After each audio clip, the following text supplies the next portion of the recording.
Good evening, everyone. Just making sure that all of my gear is running. I realize I've got like a whole bunch of stuff connected now with Chicken Cam, and I think I set up a whole bunch of different audio connections. Excuse me, bunch of different audio connections last time when I was trying to stream from Discord, as well as my microphone at the same time, switching things on and off and stuff like that. So looks like everything's working though, so we're all good. Um, didn't have a huge amount of stuff planned today. I think I didn't even put the stream up until apparently I'm in a game. That's funny.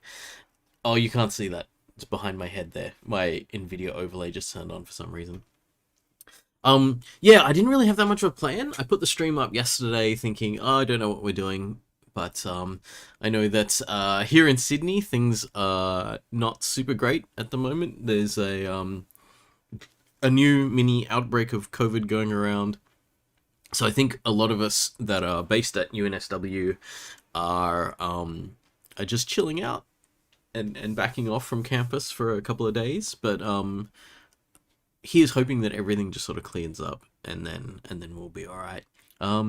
Hello to everyone who said hi in chat. Hello, Victor, SK, Wellington, Sulux, Shrey, also, hey, Halogen, and Sulux as well. Sulux said I should get another cat and call them Nugget. That would be pretty funny, actually, because then it'd be Chicky and Nuggy, and then we'd have Chicky Nuggies. What Chicken's doing right now? She's a bit sleepy. Yeah.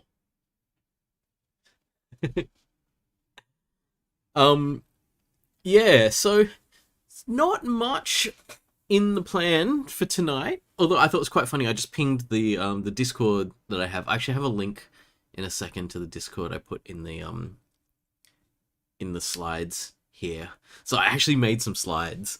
I didn't really need to, but I was putting some stuff together this afternoon, and I thought, oh, why not? I'll use the old format that I've used in most of my lectures recently. And I thought I'd give you some updates on some of the things that have progressed recently. Namely, I think the competition that I've been running. We've been building some back end stuff. It took longer. Well, I mean, it kind of took longer because I just sort of sat on it and didn't do anything for a while. But it's coming together. And it'll I've got some stuff to say about, not too much yet. But I also have some stuff I've been working on for Comp 3421 graphics for Term 3 at UNSW. So I've got a demo of some of the stuff that I'm going to show. It's not that much. It's actually kind of not super interactive as opposed to like some of the stuff I'm planning to do. But at least I wanted to give people a taste of some of the stuff that I'm going to be teaching. Joanna says the slide makes you feel like you're being productive and watching a 1511 lecture. I do know, it's so funny because I just picked it because it was like, oh yeah, this is a reasonably clear, easy to read, whatchamacallit, Google Slides template. But now it's become part of my identity, where if you see this particular template, you're like, oh, that's Marc's stuff. So I keep using it nonetheless. So I think, is it the first slide? I decided to make a meme because memes are funny. And my god, has this meme been doing the rounds. So I thought I would I would throw in my version of it.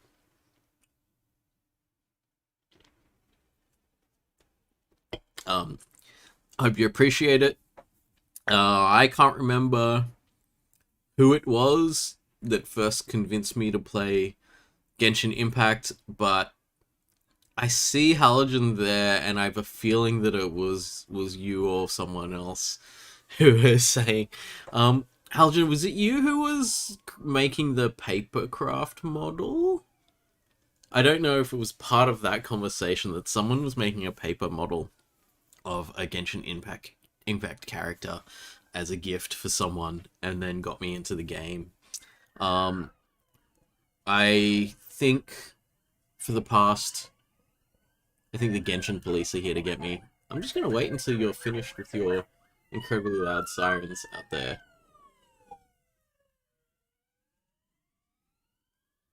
Yeah, that's right. You were making the paper model, but you didn't actually tell me I should play. But I think in that conversation, someone else had said something about it.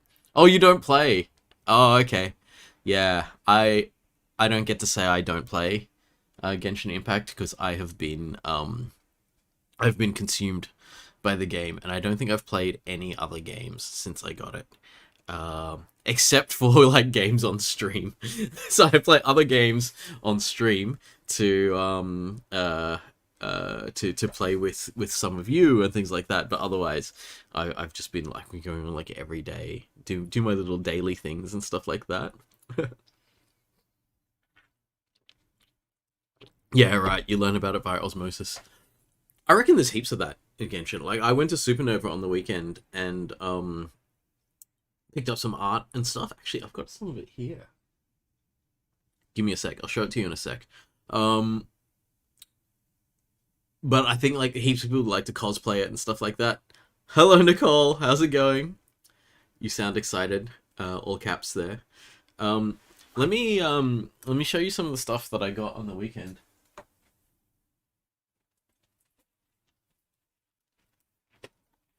If you follow my Instagram, you've already seen these. But I will just play around with my camera settings so you can see this more clearly.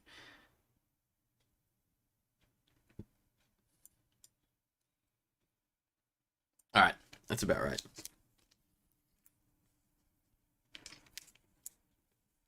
So the first one is from a guy named Camillo. There you go. See that pretty clearly. He's actually an artist and has actually done some covers for the current run of the Teenage Mutant Ninja Turtles. And I just loved the aesthetic of the black and white with the red headbands. The real old school Ninja Turtles aesthetic. I'm just looking at the camera here and trying to make the image show up. So yeah, you can check him out. Very, very cool. The next one, where is it? Is a local artist who, her tag is Samartha, like it's Samantha doing art, so it's Samartha. And I got this Master Chief that she drew. Really badass. Very cool. So, getting a bunch of prints. Oh, Antarctican was asking about a Discord link. Give me a second. Actually, I'll get you the Discord link soon because the Discord link is actually in the slides here. But actually, let me just grab it.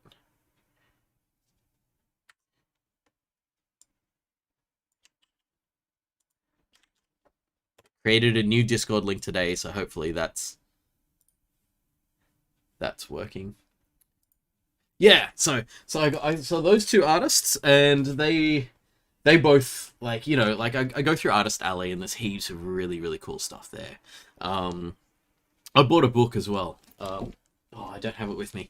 It's in the other room, but by an author called Alan Baxter, who is actually my old kung fu teacher. So like I used to learn fighting from him while I was like reading his books as well. This is a very cool combo. So yeah, there's the Discord link. What are people saying? Stray's like time to get a DSLR camera just for streaming. That would be interesting. And then we've got a couple more here. Here's one from. Try to get the reflection so that it's not reflecting too much. Full Metal Alchemist, if people recognize it. Classic anime. Just a really wonderful kind of pose and sort of composition of these two. You can see I like my black and white with a bit of red as well. So that is a guy named Warwick Wong, who has done a whole bunch of really cool stuff, including things like this. Actually not up to date on that much new Naruto, but I assume this is a Hokage Naruto here. Oh, wrong on Huck is saying you have the same stuff from Warwick Wong.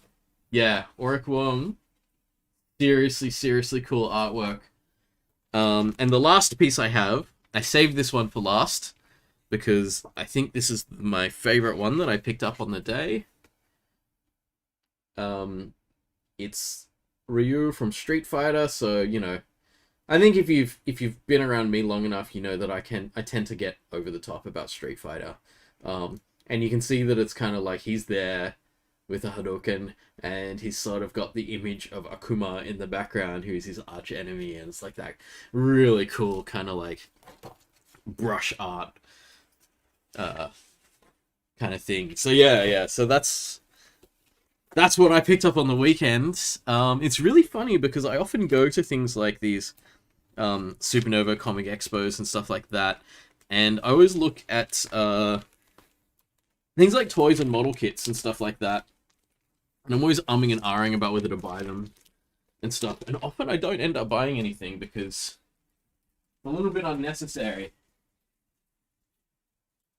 as I put my art back on my gigantic shelf full of toys that I haven't necessarily opened, right? Um, I get that kind of thing, and you know, so I was like back and forth about buying some Transformers and stuff like that, and I was like, oh, you know, maybe not. And then I took a walk through Artist Alley, and Artist Alley is something I don't usually get to walk all the way through because it just gets really busy.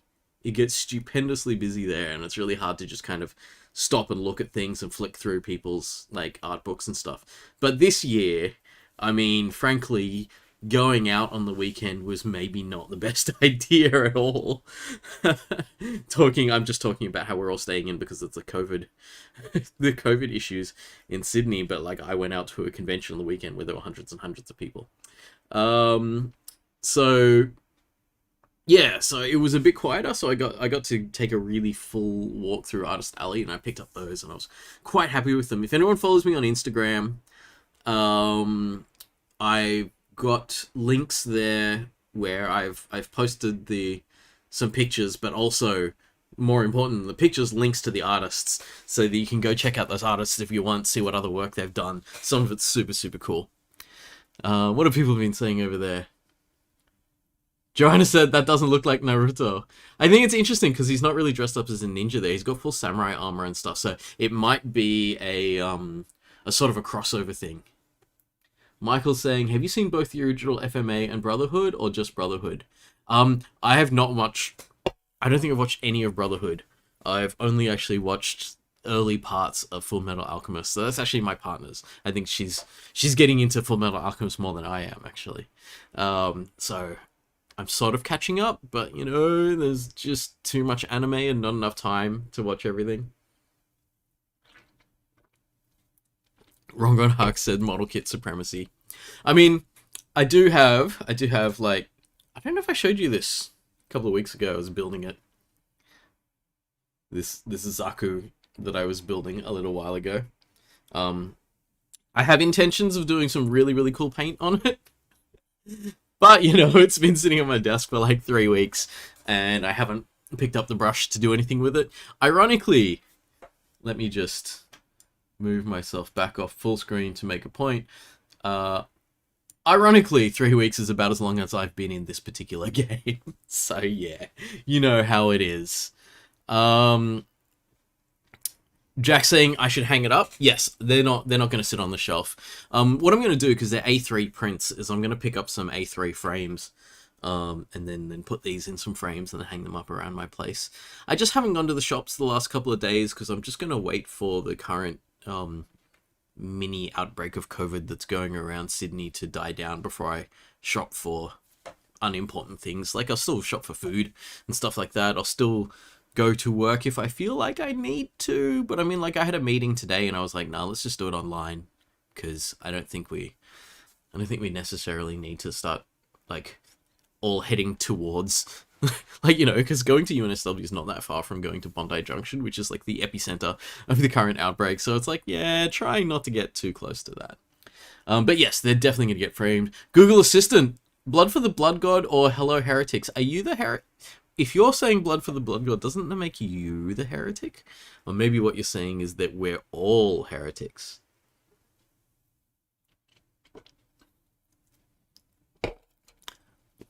Michael's saying that you like the original of Full Metal Alchemist because it does some of the original arcs better, the early arcs better. Cool.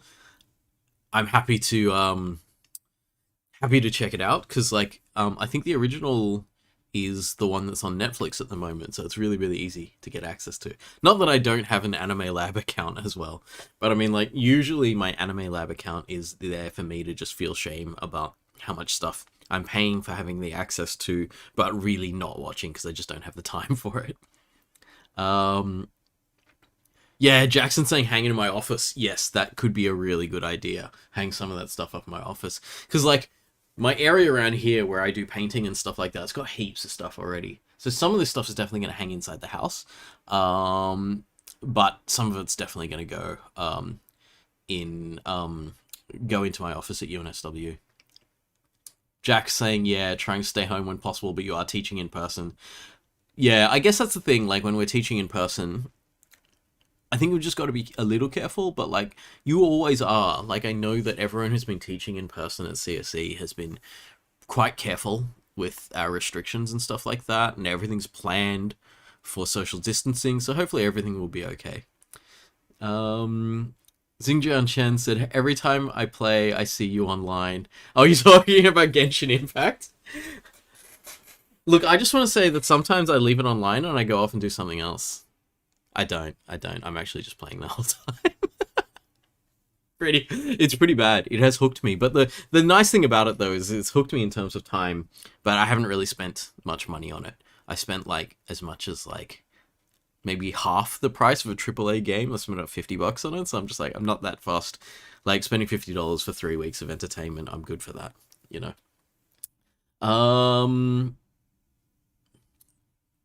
What are we talking about? I think people are talking about anime now. We've gone into anime world, so Goris Sharma says clearly Sword Art Online, best anime. I think everyone's gonna have a best anime. That's always gonna be different. Jackson says Animix Play is free, so maybe I don't really need to be putting money into Anime Lab. I watched all of Dragon Ball and Dragon Ball Z on that last year, and that was a lot of fun. The early Dragon Balls are so silly. Like, their early shonen stuff is so funny. Yeah. Shrey said, just start putting them up in K17, no one will question it. I mean, if they turn up near my office, I'm sure people wouldn't question it at all.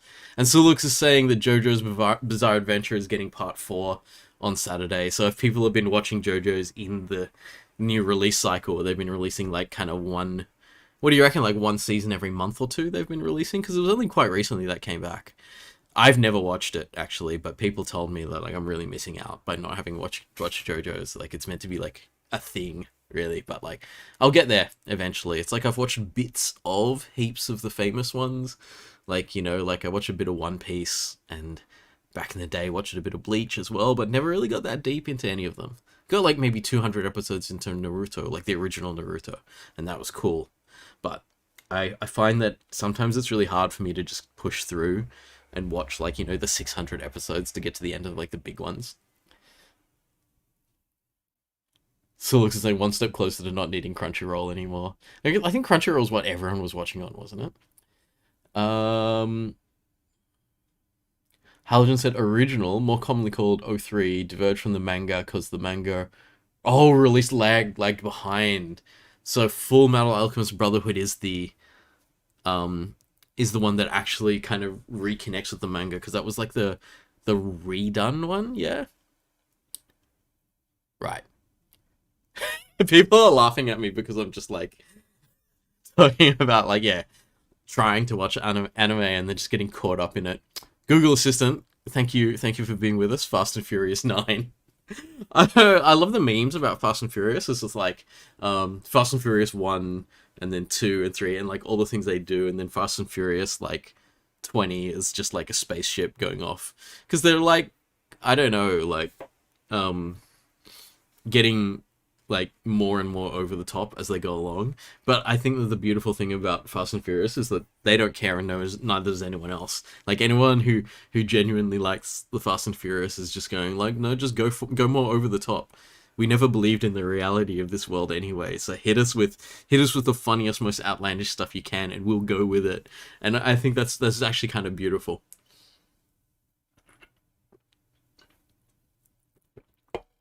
So Lux is saying Netflix Part 4 came... Oh no, Part 4 was in 2016 originally, but Netflix has just recently picked up JoJo's Bizarre Adventure. Garish is asking if I've seen the latest season on Attack on Titan. Is this a bad time for me to say I've seen no seasons of Attack on Titan? It's probably a bad time for me to mention that. I know I've heard so much about it, that it's really, really good. So, it's on my list of things to do. Along with all the other things that are on my list of things to do. There's stuff that's going in the stream today that I haven't even talked about yet. But we'll get there.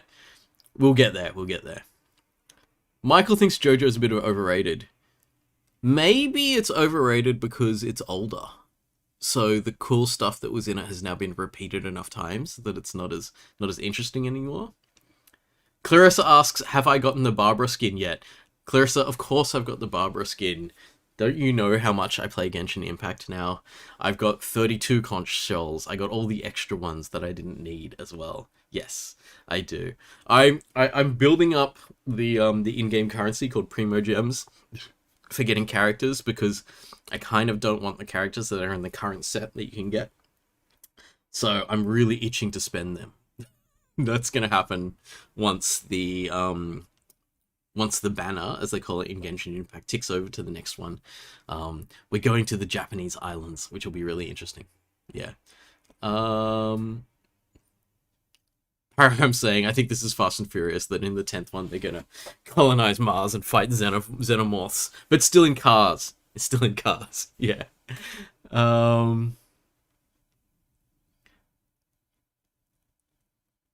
Alright. Nicole asks, have I watched Yuri on Ice? I have not watched Yuri on Ice. That's something I haven't heard of. So, maybe that's something interesting. I don't know what it is.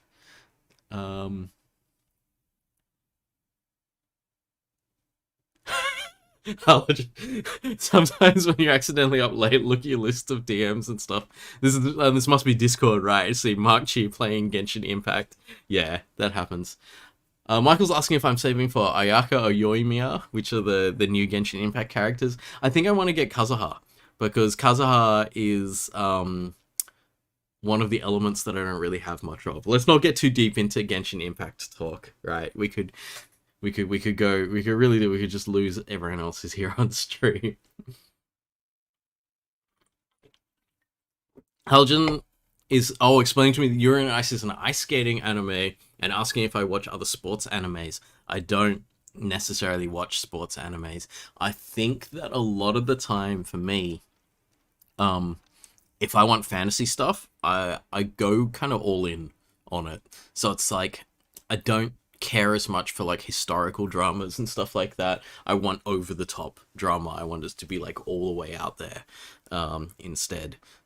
So I tend to be like, if I'm going to be like fantastically imagining things, then like don't hold back on them. That's the kind of thing that I prefer. Tom's here. Hi Tom. Jack doesn't watch anime, but you tried to watch the cycling anime. I was kind of keen on the cycling anime. I've also done a whole lot of cycling, but I don't know which one that is. Oh, Yowamushi Pedal. That's the one it's called. I'll look into it at some point. I mean, if it's about like velodrome cycling and stuff like that, I assume it's that kind of thing where they're gonna race regularly and stuff. I think it's like, it's kind of cool. Sulux is gonna finish your lecture from today. Okay, see you later. I think it's kind of cool, the way that you can. Oh, this is a funny thing. A theory on movies that I had years ago, which was that like we were watching dance movies.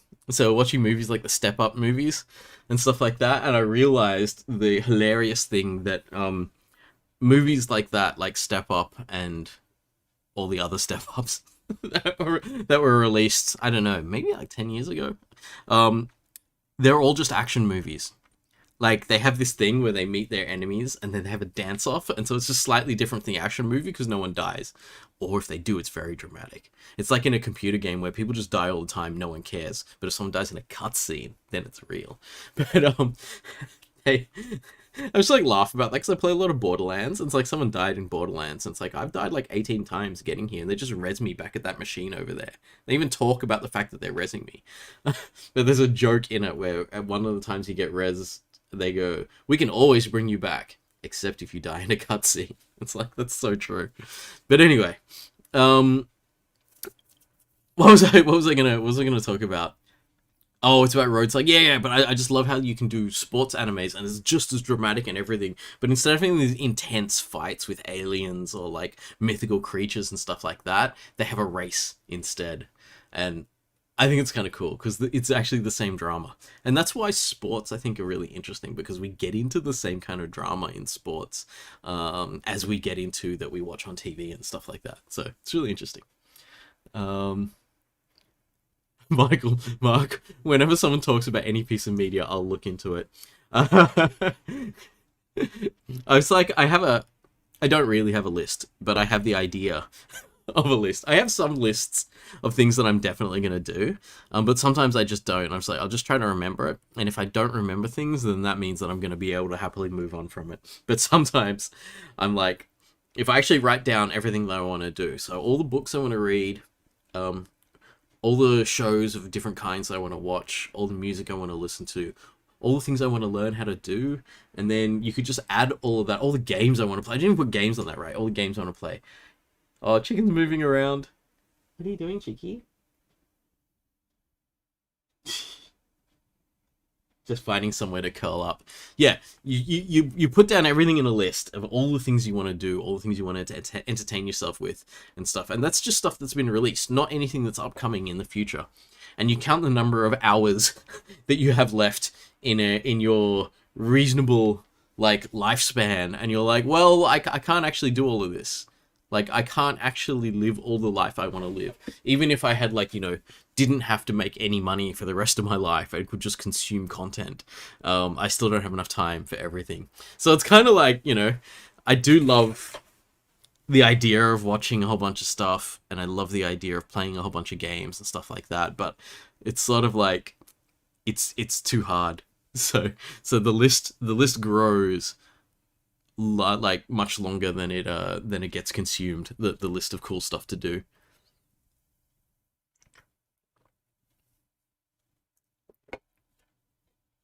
Michael saying, oh, before I said I never got into Dark Souls, but am I interested in trying Elden Ring? Elden Ring, was that the one where George R.R. Martin's doing some writing for it or something? That'd be really funny. Just meet a bunch of characters and they all die. I don't know if that's the one. Yeah. And Halogen saying sports anime have big potential character development and interpersonal relationships, so you enjoy them. Yeah, that's really cool. I think also in the sports you can have this long-term character development because your enemies are just other humans, and you might actually find that you have a link with them, and you're not necessarily going to have half your team dead by the end of the series or something like that. Um, Tom says Drive to Survive is the combination of sports and action, and you're a big fan. I don't know Drive to Survive. Param says Dark Souls sounds like a future stream. It does, actually.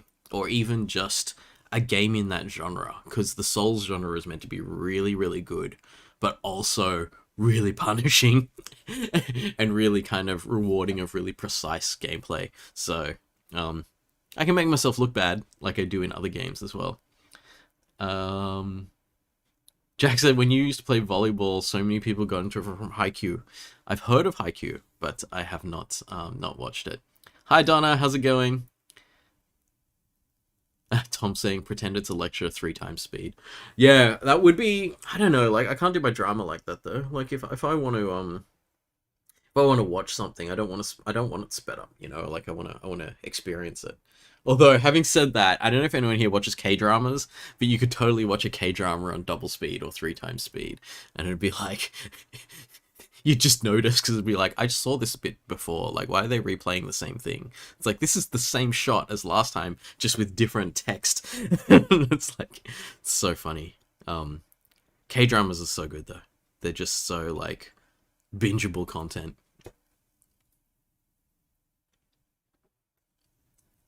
Abraham says, I should become a full-time streamer and then get paid to enjoy content. And Donna said, the algorithm told you to come here. That's pretty awesome. I guess anyone who's been in my lectures, this is like the freebies I get for people coming to watch the stream, because it's like, if you've been in my lectures, then apparently that you like watching my content for a long amount of time at a regular basis. So if I'm streaming, it's like, oh, you like that guy. It's like, no, I don't. I had to be there. It was a uni course. Yeah. Okay. So let's have a look further into these slides that I put together for today. So what have I been working on recently? Pretending that I'm working on lots of things, but really just playing Genshin Impact. Jack says you get me recommended all the time because of high engagement. That's pretty funny. Okay, so what actually has been going on? So I haven't been completely idle. The game AI competition that we're working on is still cooking, and I'm just like, yes, I know it's releasing later than I said it was going to, but I was also supposed to not be like working myself to the bone this term, so it's okay. It's like I just sort of left it for a week and a half and didn't look at it because I had other stuff that was happening. But you know, other stuff. I was grinding Genshin. But yeah, it's still cooking. Zach and Hamish are working on it in the background. I think they're actually working on it right now. Last I saw on Discord, they were still talking. Yeah, Hamish is here right now. Okay, maybe Hamish is not working that hard in the background, but I fully believe that Hamish can do work while I'm streaming, because he was doing that in 1511, I assume, as well. So Shrey's like, just say soon TM, and then there's no expectations. I am putting a date on it today, though, so in the later slides I'll talk about it. Graphics is coming together a bit. I've started putting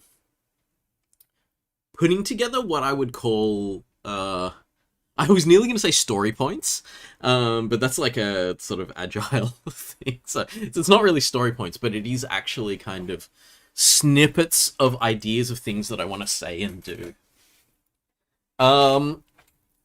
Michael's asking what language graphics will be in. It's highly likely to be in C++, but I haven't locked it down yet.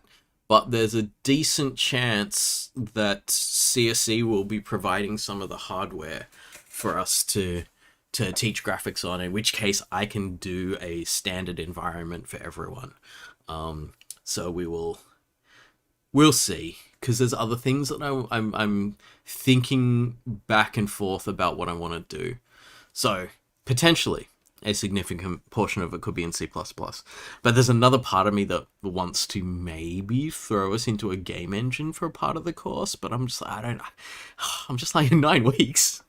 How much time do I have to actually introduce too many different things in 9 weeks? So that's future thinking. That's in the next couple of months. I will take a lot of these story points that I'm working on and coalesce them into things that lead into particular topics, and how long does it take for me to teach them, and do I want to teach surface level broad knowledge of the industry and computer graphics, which is like games and film basically, or do I want to go, look, let's barrel down into the techniques and let's really talk about the maths of how this stuff works. So, you know, yeah. It's hard, yeah.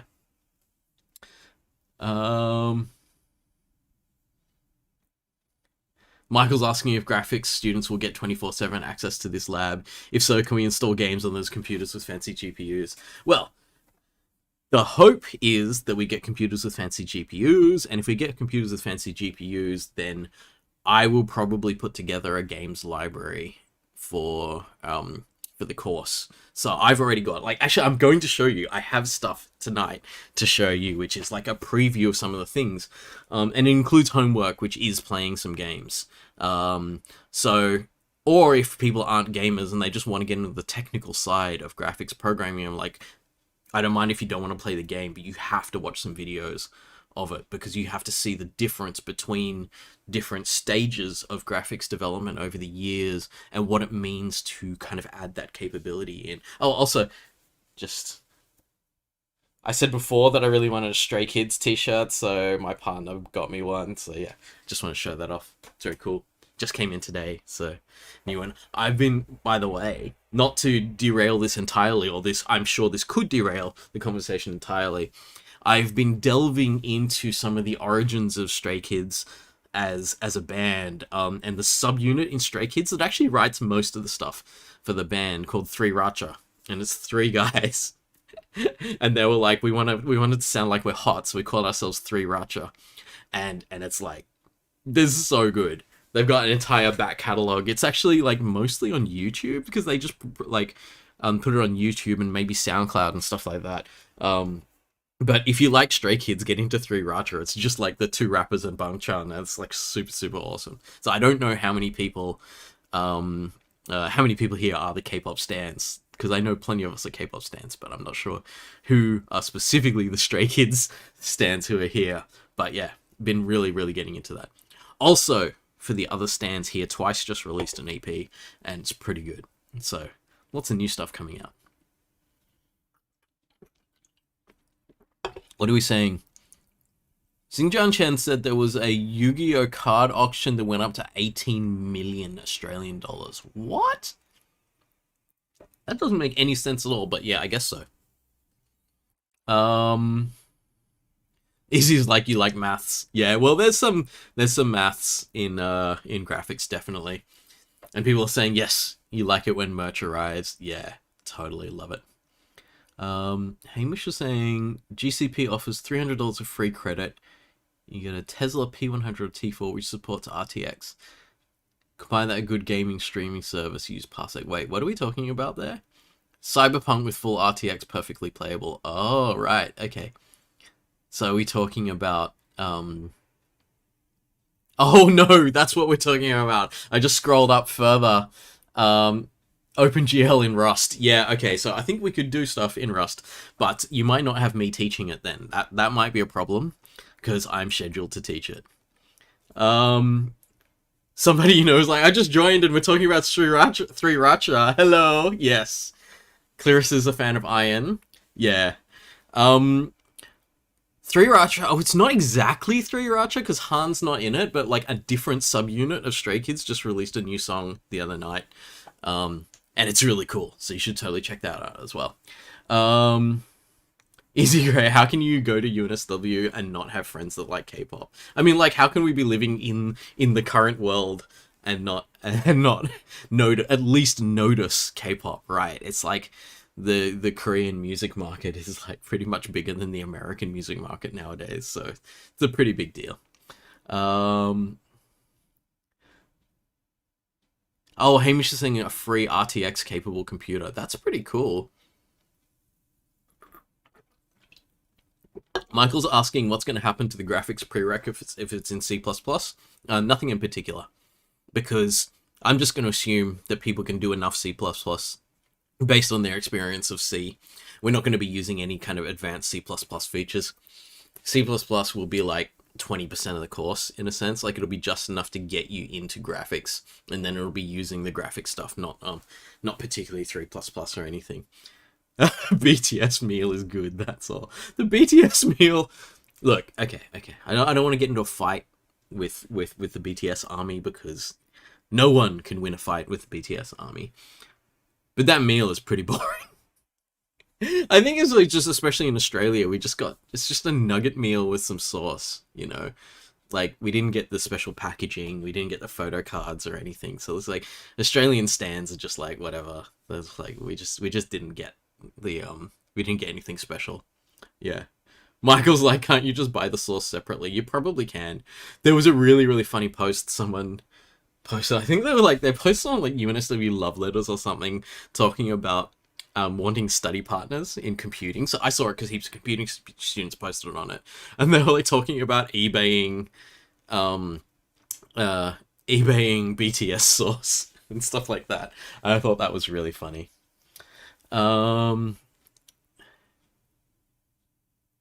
Hamish. Oh, Hamish is talking about doing open source coding and creating pull requests for your code and stuff.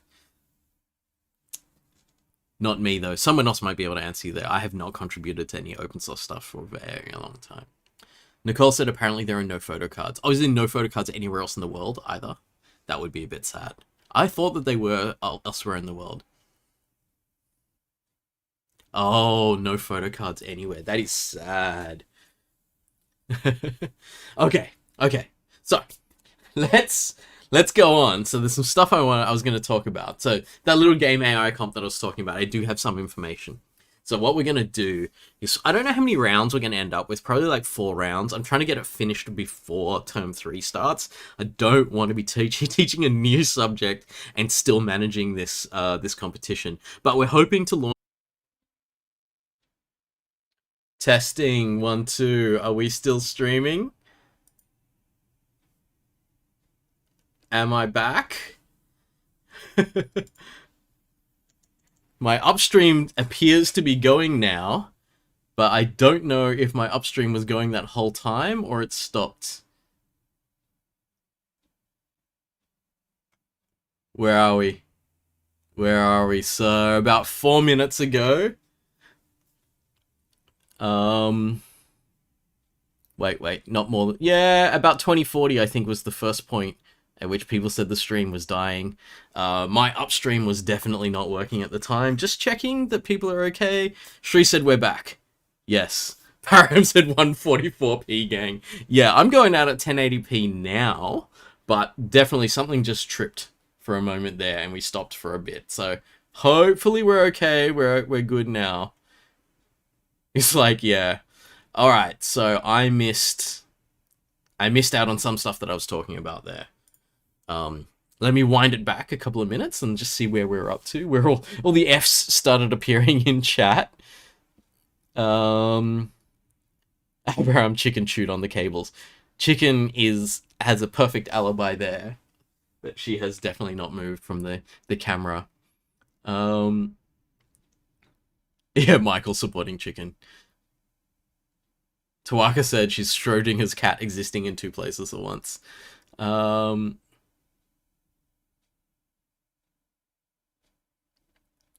People are asking how Michael found out about me, but Michael is a data science student? I mean, that's what people are asking. Okay, so, alright, I'm back now. Tongsu's making fun of our NBN. Yeah. Anyway, so, if you're interested, there is a previous stream where I talk more details about how we're going to do the rounds and stuff like that. This is an idea of mine where I think my tagline for it, which I enjoyed saying the most, was like, I found it unethical for us to kind of, well, not necessarily unethical, but just like maybe sort of incorrect for us to be having students competing against each other and us giving them marks based on how well they did in those competitions, because I felt like what we were doing was marking strategy rather than coding capability. So, because they were slightly different things, I felt like people felt like it was a little bit unfair that their marks were a ranking rather than their actual marks. And so I was like saying I consider it unethical to make students fight each other for marks. But I'm totally fine with students fighting each other for my entertainment, which is what this is. But also thinking that in the future, this kind of competition could definitely be a course. So if I had a course where what I was teaching people was game theory and like game-based artificial intelligence, which is not really just game AI. It's like, it's AI applied to this particular thing. So what I'm doing is like teaching people a whole bunch of different AI styles and stuff they could do. Then this could be a course where the assessment is really kind of weird and different, where it's all about being in these rounds of competition. And it's not just about succeeding in the rounds of competition. It might actually be about what can you learn from the way other people are playing, and can you replicate the way other people are playing if you think they have better strategies and stuff like that. So it's really about learning from an adaptive environment, potentially working in groups to do this or working alone. You do what you want, you know. I'm not really limiting this particular comp in any way. What I'm doing for this one is like just seeing how the format works. So this is an experiment, and I'm more than happy for us to do this experiment and have things kind of fall apart. And for me to say, yeah, all right, uh, I can't necessarily use this in a formal environment, but it still might be a cool thing to do. And if it works well, and if I have time to do it, we'll turn it into like an annual thing. So every year it'll come around, and we'll do something like this with just learning how to, I don't know what you'd call it, code quickly over like 2-3 week sprints. I'm gonna call them. It's like I think people have sort of I realize that a lot of what I want to do is kind of do stuff that's kind of engaging in a sense. Like, it's just entertaining. It can be bullshit and entertaining, but you accidentally learn really useful stuff underneath. So that's like one of my aims with education in general, is that I believe that the whole method of just delivering lectures at people, lectures, tutorials, exams kind of thing, is kind of bullshit. It's not really that good for actual knowledge retention and stuff, but you find that people who just immerse themselves in something tend to learn really, really well. You could ask people why they know so much about computer games, but they don't know anything about their university degree or what they're supposed to be learning, and you go, the reason why, like, no one did a course on how to play LOL. Like, no one went to lectures on how to do LOL. They just played the game a lot, They immerse themselves in the world, and the information flows in as they're going. And I really feel like that is something we're missing in a lot of our education, is that form of learning, because it's old. It's way older than, like, even older than universities and computing or anything like that, is the idea of being someone's apprentice or being a protege of someone, and all you do is follow them around while they work, and you're immersed in that learning. And I think that there can be a great value in that, but in this kind of university environment, I need to be really careful with this design so that it can work for a lot of people at once. Like, if I had a single apprentice, then yeah, they would learn what I know. It's like, it's easy, but like, I have not been hired by UNSW to teach one person at a time. If I'd been hired by UNSW to teach one of you, then I probably wouldn't be getting paid as much as I'm getting paid. Or I probably wouldn't know many of you. Like, you'd all, like, be in a queue, a several 100-year-long queue for computer science, if each lecturer can only take one student at a time. But I like the feeling of that. I like the feeling of kind of moving through something, and then at the end of it, you go, I really don't know what we were doing there. I had a lot of fun along the way. I don't know what we were doing there. And then someone asks you about what you did, or asks you about what you can do now, and then suddenly you go, oh, I have a great deal of expertise and knowledge. I'm not sure why. And you're like, yes, that's it. So I want us to be able to do that, but I don't know how. So this is one attempt to see if this thing will work. So what we do is we just try to win this thing. And it really doesn't matter whether you do or not. It's not important whether you win or not, but you're trying to win. And then if I teach you stuff, you can say, oh, I can use this in the competition. So what I do is I put you in an environment where you're working for something. And then I teach you the things that help you get there. And then suddenly there's context for your learning. So we'll see if it works. I don't know. This is a light version of it anyway, where I'm just seeing if this whole infrastructure will hold together and that. So we'll see how we go. Yeah. People in chat are like, Izzy's like, what even is uni? Always forget math stuff, but remember comp pretty well. Yeah, well, so maybe there's a difference in, I don't know. I don't think there's actually a huge difference in the way we teach either one of them. Because I know we've got some really good maths teachers at UNSW, but maybe what you've got is, like, you lean towards computing more than maths. And I'm going to assume that most people who are here on my stream are people who leaned more towards computing than maths, because, I'm the computing, like, I'm one of the computing lecturers. I'm the early computing lecturer, so it's like, if people swing, they swing when they've done my course. So yeah. Garage says, I don't remember anything. Well, we could have bigger problems there, but we'll see how we go, Michael's saying, find that uni courses make it easier to relearn whatever you have learnt in the course. but holding on to 3 years of knowledge in different areas is a bit much for you. I would say, Michael, that it's a bit much for everyone. Um, I would laugh actually if someone got me to take all of the exams that I already took at university, take them all again now, and see how well I do. I think I would ace certain specific things. So I would have easy HDs in, say, Comp 1511 maybe. Like, I'm pretty sure I could ace those. But then there's other subjects that I did that I would have a significant amount of trouble just keeping up. So, for example, I did networks in, I want to say 2000? 2001? I can't remember. And then I've basically never used um, the the technical knowledge from networks. The theoretical knowledge, totally. Like, understanding how networks work has been invaluable for lots of different things that I've done, but I've never actually implemented anything from it. So if I went into an exam for that now, I would be trash. I'd just be hoping for the best and then see how we go. Because we actually implemented like a TCP like networking system in our assignments, which was pretty cool. Like, it's like, can you, when you're talking across a network that the course is built specifically to be unreliable, so the thing was specifically going to drop a certain percentage of your packets and make them disappear, could you actually make a network connection go across this thing? And I thought that was really cool. I don't know if they still do that nowadays. Do people still do, does anyone do networks? Yeah, we'll see. People are like, damn, you did networks the year I was born. A cat says, I refuse to believe that 2001 was not 10 years ago. Um, 2001 was when Shrek came out. Wow, I didn't know that.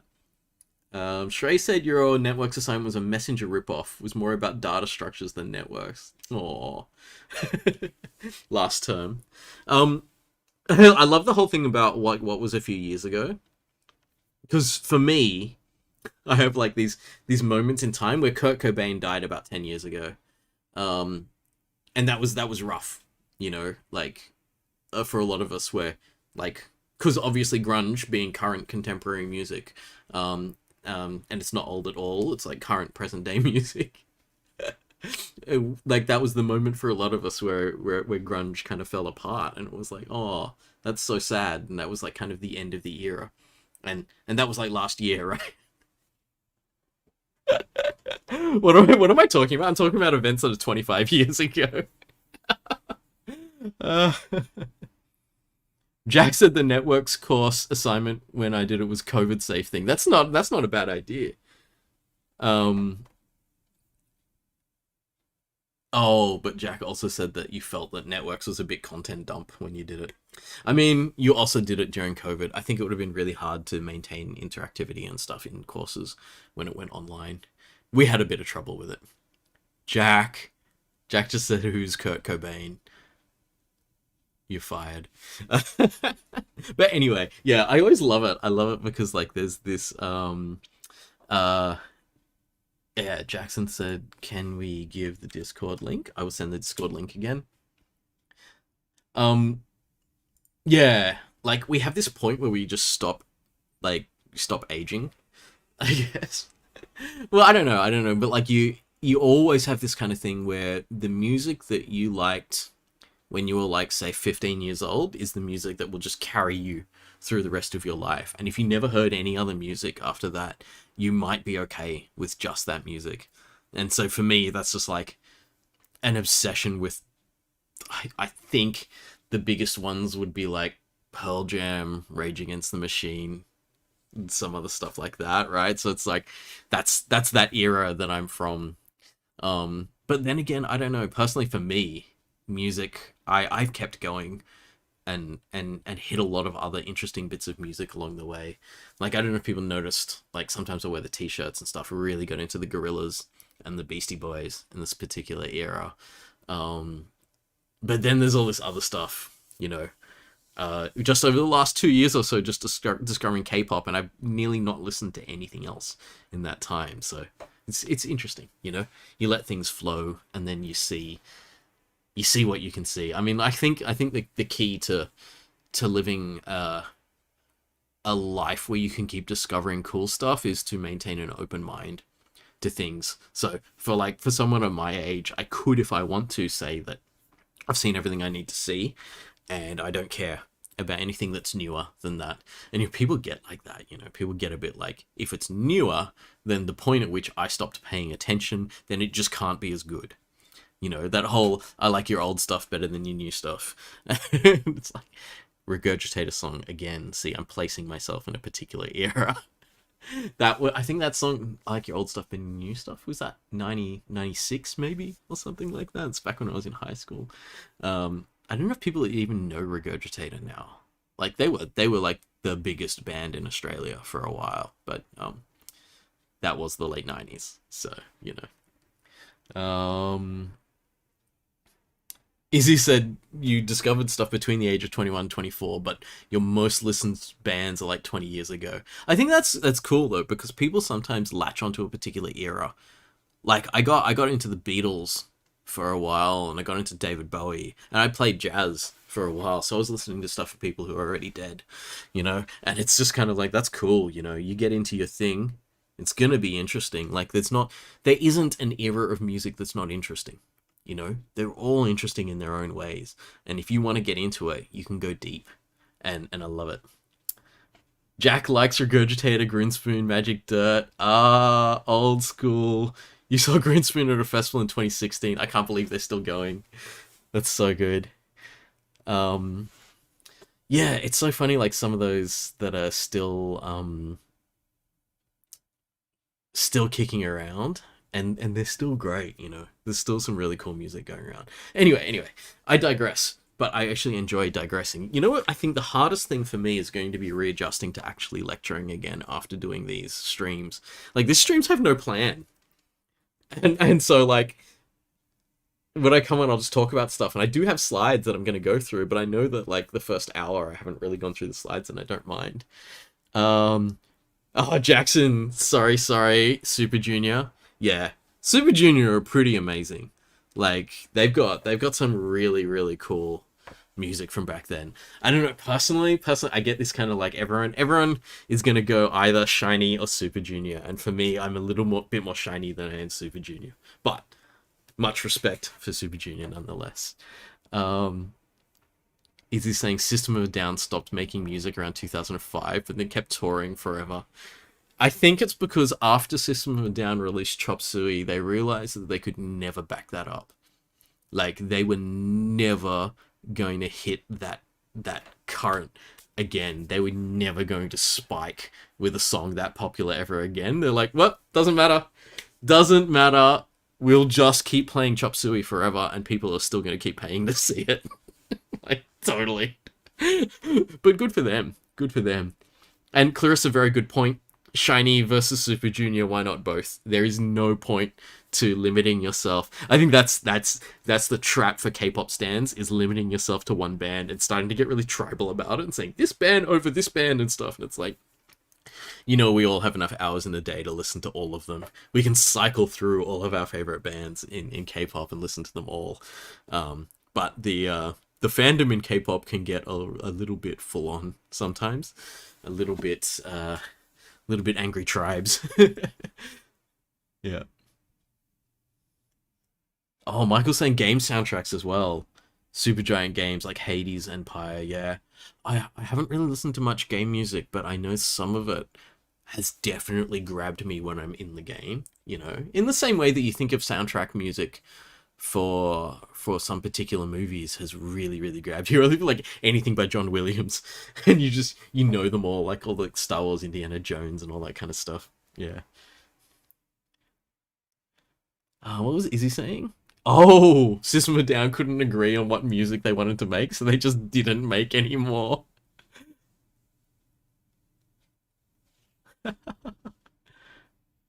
Yeah. Jeffrey said playing with fire. So I'm not sure which reference that is. Is that a Blackpink reference? Celeste by Lena Raine is great.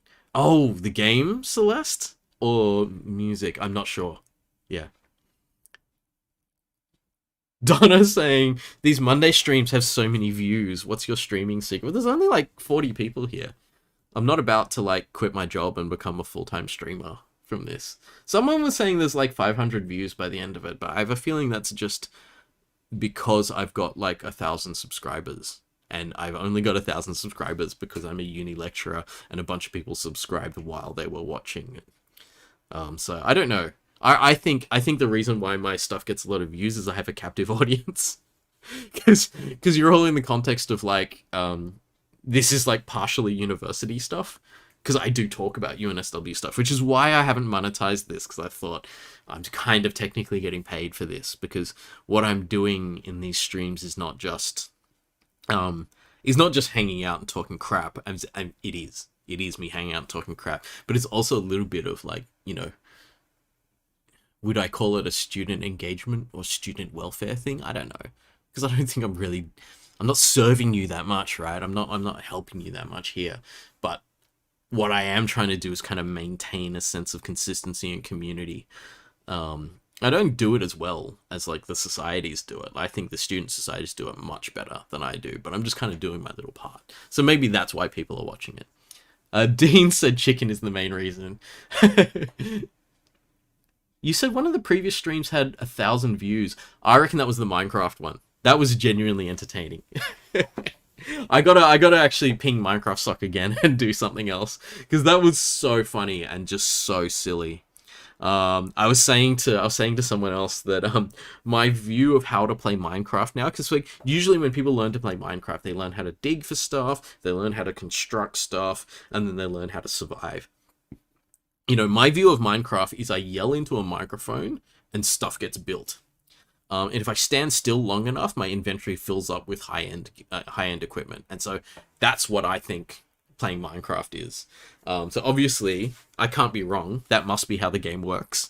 And if the game ever treats me differently, I will be very angry with it. I've been doing the same thing with Genshin Impact, where I'm just like, I'm playing, and then like, I've actually had students just go, hey, and they will just join my game. And like, so they'll turn up in my game and I'll be like, oh, hi there. Kill this for me. Because all the students that play Genshin Impact, because, I started literally 3 weeks ago, so pretty much everyone in the game has played longer than I am, is more powerful than me. So if they join my game, I just walk around and everything around me dies, and they kill stuff for me, and I get good loot, and I just go, okay, sweet. This must be how this game works. It's very, very silly. Oscar says, Mark Shee, can I get my name written on the whiteboard? What whiteboard? I don't know. I'm not sure which whiteboard you're talking about. Someone else said, Donna said, I don't mark your assignments anymore, so I have no power over you. And Sam said, until you take graphics. But yeah, Nicole's also saying the Minecraft stream had 1,000 streams, which is pretty funny. Shrey was saying CSC Sock doesn't have 1,000 YouTube followers. I don't think that's what it's about. Like, I've just got followers because I deliver the lectures. Most of those followers are not. Like, I think most of those subscribers are not regularly watching anything. But I don't know. Like, because I've got, like, 1,200 subscribers now, and that's, like, about a quarter of the students I've taught. Which, actually, that's a pretty high count, actually. That's not too bad. But in these streams, there's only 40 people. But then I guess if there's 500 views later, then that's a significant portion of the subscribers are watching it. So, I don't know. Maybe, I think it's like, that kind of thing. I don't know if anyone's ever noticed this when you're tutoring. When I was tutoring at CSE, this was years ago, I had students ask me, it was really, really funny. It was a set of leading questions. One student was like, would you eat raw chicken? And I was like, what are you even asking? And it's like, are you using me as an authority figure on nutrition? Because I'm not an authority figure on nutrition. I used to say things like, cheese doesn't go off, it just changes its name. So like, if your cheddar is just left out for a few weeks, you can call it blue vein and it's still cheese. I had a food scientist explain to me that I was incorrect and in threat of killing myself if I continued that kind of philosophy. So yeah, the students were asking me if I would eat raw chicken, and I was like, No, I don't know what you're talking about. Because I think this student was trying to convince another student that they shouldn't eat sushi because it was the same thing as eating like raw meat. And they were using me as the arbitrator of this argument. And I was like, on the one hand, I was like, get back to work, you're in a tutorial. But on the other hand, I was also like, and you can't use me as the authority figure for deciding what food people can and can't eat. But now that I've taken the bait, sushi is great and you should eat more of it, dude. So that was that was how that went. But there's whatchamacallit, the idea that people are watching my stream just because I had been artificially put in a hierarchy above you previously as a lecturer.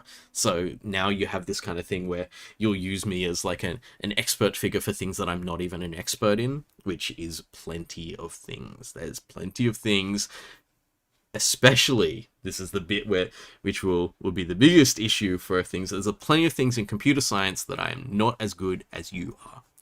And I think like that's the thing is we got to take whatever pedestals there are for our lecturers and our teachers and stuff, and just take us off those pedestals, put us back in our little, I don't know, little cardboard box that we live in.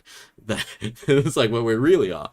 Like I've actually let a lot of my technical skills sort of stagnate over the years, and instead only worked on talking to people instead. So like you'll see me going all in on educational theory and stuff like that. But if you ask me to write a serious amount of like and stuff that I've studied, like, you know, implement a neural network in Python, I'd be like, oh, I'm going to have to look up so much stuff before I can even start that, you know. Whereas I would assume that a lot of you would get that going before I would, you know. So I think it's interesting. So I think that a lot of the views are probably coming from that kind of leftover hierarchy sort of thing, but I'll do what I can to dismantle that while still trying to encourage people to come and watch the stream. So it's all life is just a huge bundle of contradictions that we can't resolve, and I will continue my completely hypocritical existence from now until forever. So yeah, this is just like that kind of funny stuff. All right, so what are we saying here? Michael said Mark is streamer pilled. What's streamer pilled? I think that's like a term that I don't entirely know. People are trying to figure out which Izzy is which. I'm pretty sure Izzy Gray is Minecraft Soccer Izzy. Is this the Izzy I met in person? Actually, no, that doesn't work. I've met Evil Izzy in person as well, but I know you're not Evil Izzy because Izzy Gray was here before Evil Izzy appeared.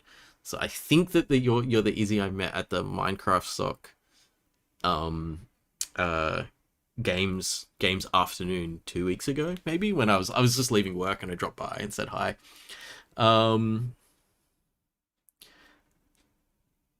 Nicole was saying I had this authority figure conversation with Dan and we agreed that cereal was a soup. Yeah, and then we claimed authority and then we said that cereal was a soup because it technically is. Anyway, I'm actually going to Melbourne with Dan in August. We're going to a Warhammer tournament, which will be a lot of fun. Well, a lot of fun if it happens. And if we're allowed to travel then. So we're just really hoping that like this current outbreak gets all under control and everyone chills back out and stuff, and then we can go to Melbourne. But we'll see how we go. Oh right. Dean said Mark is the single source of truth.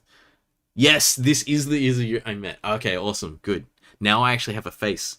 Oh wait, I had a face the whole time, but I can link a face to a name. I always feel bad because there are some people who I can remember at CSE. And obviously, like, a lot of the students who I've worked with, I remember, like, people who've tutored for me and stuff. But I'm nearly getting to the point where the number of people who've tutored for me is in the hundreds. So, like, I'm gonna forget some of them as well, which I feel really bad. Like, someone's worked, like, put hours in to support the thing that you do. And it's like, it's bad if I forget them. But there's plenty of students who I've met who I and now have forgotten their names and stuff, and so it's tough. I do what I can, but like, yeah, not that great at it. Jack's asking, where did I learn my educational theory? So, you know how I was talking about educational theory being learning as you go? Yeah, heaps of mine is that. So, some accessible places that I learnt how to teach people is how to supervise people and how to manage people. So, one of the places I learnt that was in CSE review. Um, I learnt how to run a group of people and keep a group of people entertained and interested in what they were doing.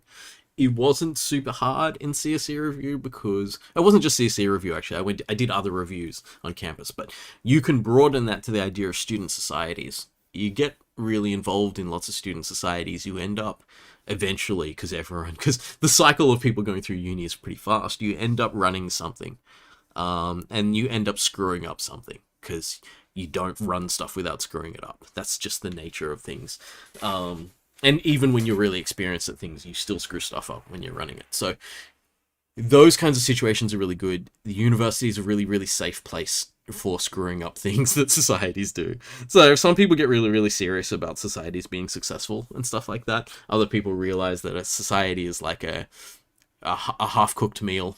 Like, everyone's there to try to get something to work, but no one has any kind of serious management experience or anything like that. You know, you kind of need people to have been in really tough, sort of like going to lose lots of money or going to lose something important situations for many years before you'd consider them to be people you'd trust with like investment and things like that. But at uni, you can play around with this stuff and fail, and it doesn't hurt you overly. Like, it's not going to change your marks if you stuff up the organization of something. Like, because I did a lot of theater at uni, and there were several shows that just kind of did not get the commitment out of me that they kind of required to function correctly. Some shows did, and other shows didn't. And I learned a lot from that, and I learned where I could place my efforts and things like that. But also, I think once you end up in sort of leadership positions in student societies, you have to learn how to engage people.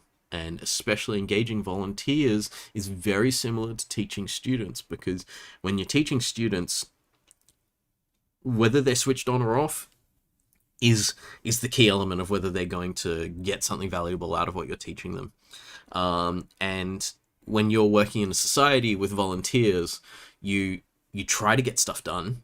But if someone switches off, they can literally, with no penalty to themselves, just get up and walk away from the society and say, I'm not taking part in this society anymore. That person treated me bad, and they're in charge. They're in a responsible position, and they treated me bad, and I'm out of here. So you can make those mistakes, and if you make those mistakes, people are gone. And so you learn a lot about what those mistakes are and trying to get around them and stuff, and that actually teaches you a lot about educational theory. I learned a lot in computer games as well.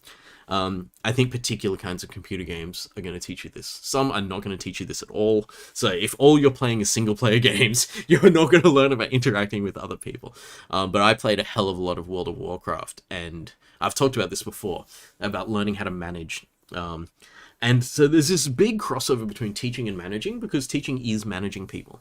And managing people is not always teaching, but, you know, a lot of teaching is just saying, like, you know, if you've had a really good manager, you've already worked for someone who you considered a really good manager, they will know about you, right? They'll know about you, what makes you tick, and what you're interested in doing.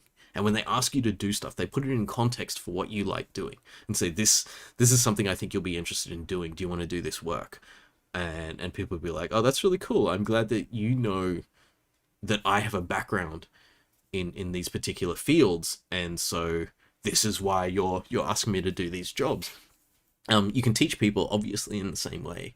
You know, you see what kind of backgrounds people have, and you say, this is something that I think might be interesting for you, and do you want to have a look at it? You know, and you can say it like that. It's like really weird because it's part of the curriculum. It's like, you don't have a choice, you have to look at this, but I'm going to offer it to you in a context that you appreciate, and then people will learn it.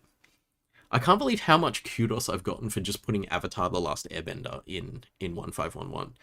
Like, I didn't realize how much credit that show has. Like, people go nuts over that show. They're like, this is like the most important TV show ever. And I don't mind that viewpoint, because I think in terms of character development, storyline, redemption arcs and all this kind of stuff, I think that that show has got it. It's really, really got something to say, and I really enjoyed it when I watched it, which was basically when I was teaching 1511, because I hadn't seen it all. Like, no one ever sees all of something that's broadcast on TV. But when it was on Netflix, I could watch it one episode after the other and all the way through, and it was just like, I was crying by the end. It was beautiful, So it's like, oh yeah, let me just throw this in as some examples, and people like, that's the one that people talk about the most as something that resonates with them. And I was just like, wow, that's really interesting. But also, as a teacher, you got to be really careful with that kind of thing, right? Because if I was just going to reference stuff that I didn't know, so if I start like referencing, say, Attack on Titan to try to like get in with people who like anime, then I'm going to fall on my face at some point because I haven't watched it. I'm going to say something stupid, and people are like, you're faking that, aren't you? Right? So the only, like, you don't really want to do that, because like, once the veneer, the thin veneer of the teacher cracks, then you've got nothing. I prefer to have no veneer. So I say to people, it's like, yeah, no, literally, you are asking for the lecture slides in advance of the lecture. I could not give you the lecture slides in advance of the lecture because the lecture slides were not finished until 5 minutes before the lecture. And no, I haven't slept last night, but I'm gonna have a nap after this lecture, and I hope I'll be okay. Right?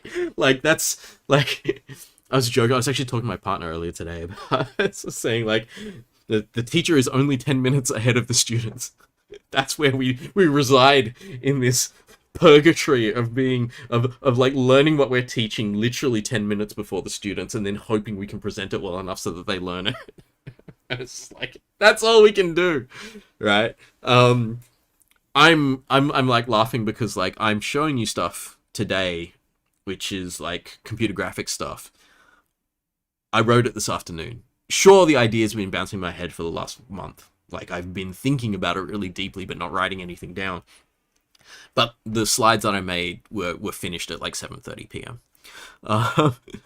And so it's like, we all only work when the deadline appears. And so like, that's the way it's going to be, We may try it. I shouldn't say that. There are some of you out there who work well in advance and are well prepared and are able to meet a situation when it arises because we've spent so much time getting ready for it. And I hate you. And there's a part of me that really wishes I could do it, but no, I can't do it. I'm so improvisational. But I think that came from what I learned about teaching, is that this is definitely something I learned in theatre, especially improv theatre and stuff that transferred into teaching, was that this shit's never going to go right. Just assume that. Just start off with the shit's not going to go right. The script is not going to get followed, and the tech gear is not going to work. The more tech you're using, the less it's going to work. Exhibit A, what was it? 8:40 p.m. Exhibit A. My internet connection just stopped. Like, I'm glad it turned back on again, but it just stopped. And I think for a lot of people who haven't taught much and stuff, that floors you immediately. You're like, holy shit, my tech broke. But then I've gotten into this kind of rhythm nowadays. It's like, I just assume the tech's gonna break at some point. And I'll be like, I've got to have a way around this. Or like, my slides are going to screw up or something, and I'm just going to have to talk and stuff. And so I don't really prepare everything that I'm going to say on slides. I just talk with how the flow is going to go, and the slides are there to remind me if I flick through the slides and I go, oh, there was this other thing I wanted to talk about. Let's talk about it now, Because I think people have always seen this in my lecturing, that I will just talk. And I'll talk about interesting things. I'll go, this concept leads onto this, which is really cool. And then I click, and then the slides go on to the next thing. And I'm just like, oh, I really should have flicked over that slide before I started talking about that. I just went with the flow, and you'll see that. So it's sort of like nearly going through the slides yourself instead of having me flick through is better, because you'll see when I've already gone on to the next slide in my head. But here with my clicking the next slide finger. It just hasn't caught up. So heaps of little stuff. So Jack, you have triggered um a whole condition of of of me just talking about a whole bunch of stuff about learning about teaching. But the other stuff, though, the other stuff which is important is getting deep into teaching. So you need to... One of the things that I think really changed the way I teach is teaching for accessibility. So I've taught a few people, not a super large number of people, but it's not important. Like, the more people you teach at once, the less teaching you're doing, frankly. Sure, like, there's a great volume of people who are going to get information out of it, but you're not doing that much teaching because you're not with the students, you know? So when I'm lecturing, I'm just making a speech. Just, streaming or something, and I'm just going, I've got thousands of followers, this is great, But you're not really teaching. What you're doing is just presenting something and hoping some of it sticks. Whereas when you're really teaching is when you're there with an individual and you're talking to them and stuff. And so, like, I spend a lot of time working with people with lots of different, really specific difficulties, and each one had their own problems, Even, like, really great students, like, there's no such fucking thing. everyone's great and everyone's shit. But like, even really good students, you could, like, if you spend enough time with them, you go, this is exactly what you're not doing right. Like, if you really wanted to pick someone apart, you could pick anyone apart and go, like, this is what you need to improve on. So just going through the comments, there's a bunch of people who specifically said that the Avatar Last Airbender stuff is still resonating with them. That's pretty cool. Yeah. And people saying the assignments that were relatable were easier to understand. How good is Attack on Titan? Yeah, I mean, like, I do want to watch Attack on Titan because I think it's a lot of fun. And when someone said to me it was flesh mecha, like, it's a mecha anime, but they're just flesh robots, I was like, oh, I can now get behind that, because I do love big robots, but I don't really care about giant humans with no skin. So now that I think about them as like organic mecha, I may be able to get involved, because Godzilla is an organic mecha, and I love Godzilla. So we'll see how we go. Anyway.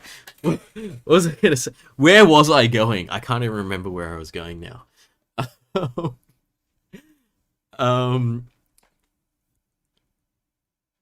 No, I've genuinely lost it. Like, because I went back and I looked at it, and now I'm talking. Now all I can see is, like, an image in my head of Titans with no skin and no clothes and stuff like that.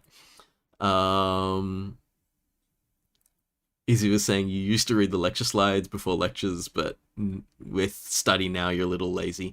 I think that's fine. We get into a rhythm, The toughest thing, I think, is to try to be great all the time. And I think too many people try to be great all the time rather than, like, try to make sure that you can bounce back and keep doing things. And it's really to take yourself one notch down from great. Like, if you think you're doing great, it means you're doing something that you don't usually do that well. Whereas what you need to do is find a rhythm where you can usually do your good amount and stuff, rather than trying to, like, excel at everything all the time. People trying to be amazing at everything all the time are, like, just one step away from burnout. But depends on who you are. Again, just like the me not being prepared and just winging it as I go through my slides, the same thing.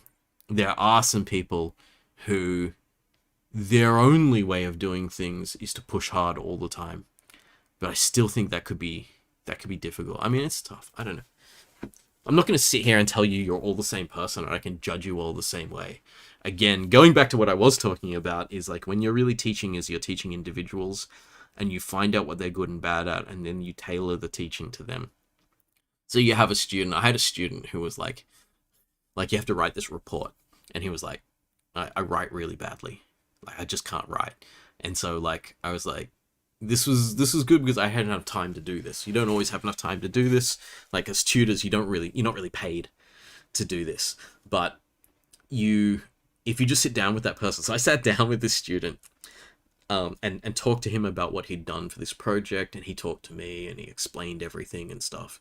And then by the end of it, I was like, part of me was like, were we recording this? We weren't. Fuck, we weren't recording this. I was like, I want to take what you said and nearly literally word for word, I just want to write it down. And I will accept that as a submission because everything that you said was 100% worthy and it was worthy of good marks. So my suggestion to this student later on was never write a report again. I want you to narrate all of your writing from now on, just into your phone, and then afterwards transcribe it down, and then you can do some editing with it if you want after that. But he was like really, really well spoken and really capable of doing this, but just could not write to save his life. The second he sat at a computer and tried to put the text in, it didn't flow. So he thought at a different speed than he typed, I guess, or something. I don't know exactly what it was, but it was really interesting to find that out. And if I had done nothing, like I would, like, if I've got 1,000 students in Comp 1511, I can't do that, right? So what I'm going to do is I'm just going to go, nah, this one exam is going to have to fit all of you, and you're going to have to hope. And if that student had run into that, they'd be like, I can't write this stuff. I can think it and I can talk about it, but I just can't write it down. Then they would just fail, right? And so when you want to really learn about teaching, you've got to find somewhere to teach that you can actually meet people, and spend enough time with them to flick back and forth between, delivering content, but also reacting to how they feel and how they work. That's really where I learned how to teach. It was actually at where I'd been working before I came to UNSW, a place called AIE, and it's the Academy of Interactive Entertainment. So I was just teaching people how to make computer games. Oh, I nearly said I was teaching people how to play computer games. That's what I do on Mondays now. Teach people how to play games badly. At one point, I should actually play some games that I'm decent at, rather than just here's stuff I don't know how to do. But yeah, like when I was doing that, I had a lot more time with less students, and it was a different style of teaching. So I would teach a lot more like that, where I'd sit down with someone and go, I know you. You're half asleep right now and you're going to need a nap in the afternoon, but you're going to produce good content later. So let's talk about something like that. Like I would know them. I was actually thinking about a specific person when I was saying that.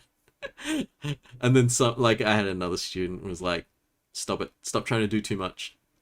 Like, just get the good thing done first, You have too many ideas. I want you to latch onto one of them at a time, And so it's different people and stuff. And so you always kind of, you picked up differences between people. You learn how to read people, and that's a really weird skill, and there's nowhere to really learn it, but it's the idea that you can hang out with someone for like 15 minutes, and based on the kind of questions you can ask them and stuff and things that they say afterwards, you can go, I know what you want.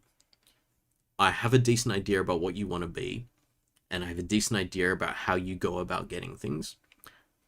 And so I can put a path in front of you where you'll get what you need, And I think that is the educator skill.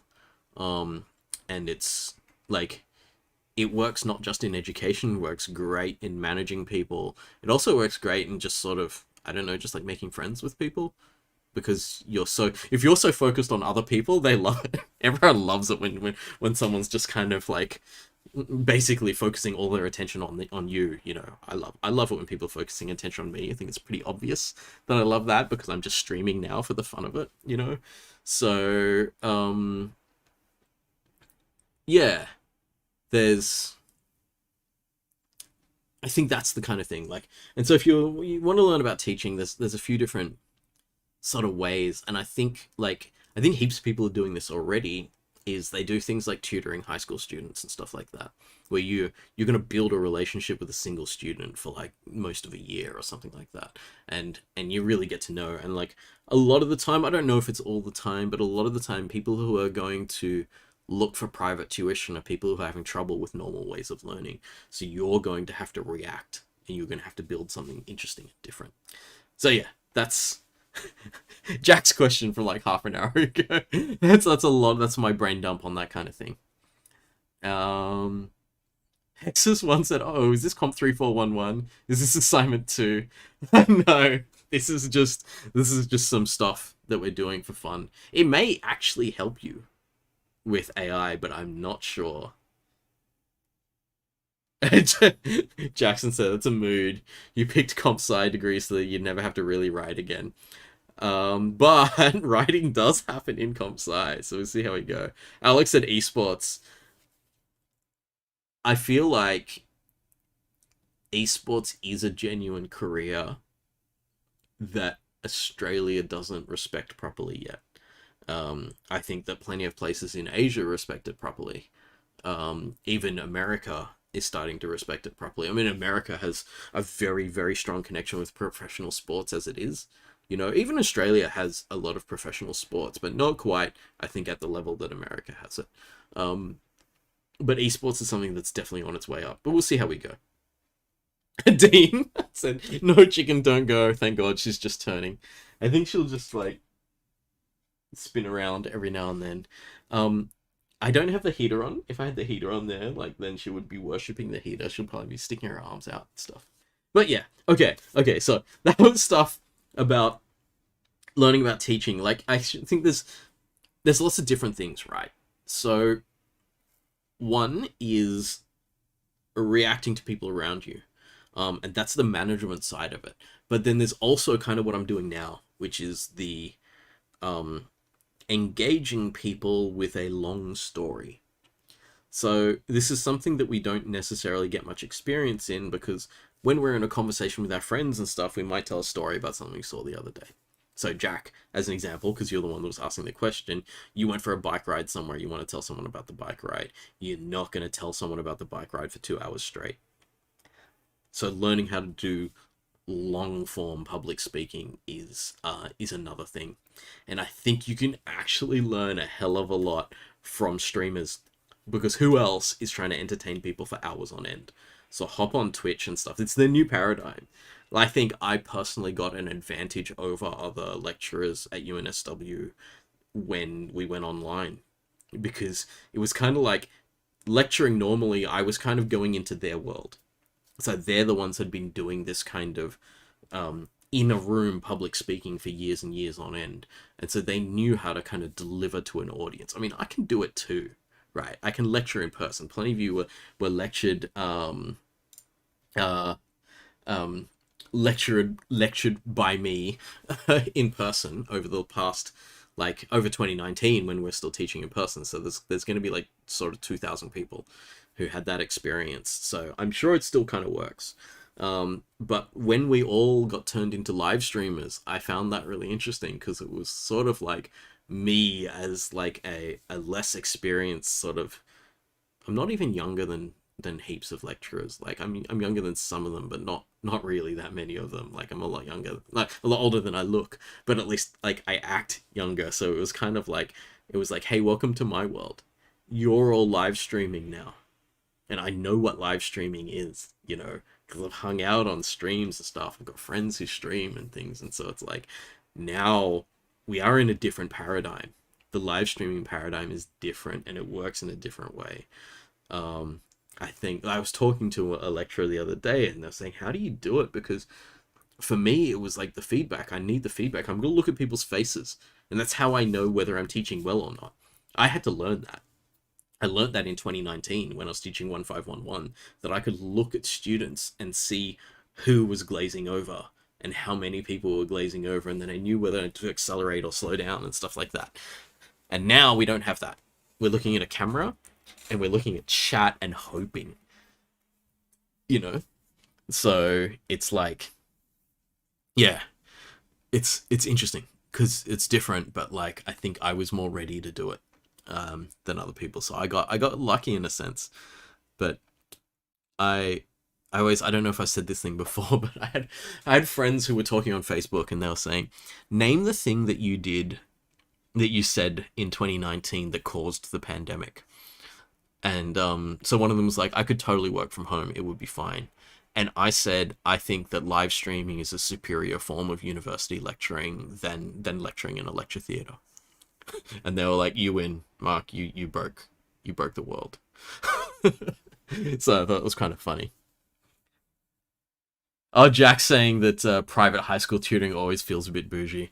Well, maybe you can do it really cheap if you want to. Oh, but then that's that's bad. You're just gonna ruin someone else's employment if you do that. Um, teach a friend, uh, teach a friend's kids, or something like that. I don't. I'm just like, do it for free then if you want to help. Oh, go talk to the National Computer Science Summer School and see if you can get some work teaching there or something. Like there's stuff that you can do. Oh, I don't even know. I don't know how their student to staff ratios are, but I mean they've got to be better than ours. I think, and I'm not even that far-fetched by saying this. I think that me personally, as an individual, I think I potentially have the worst staff to student ratios of anyone in the world.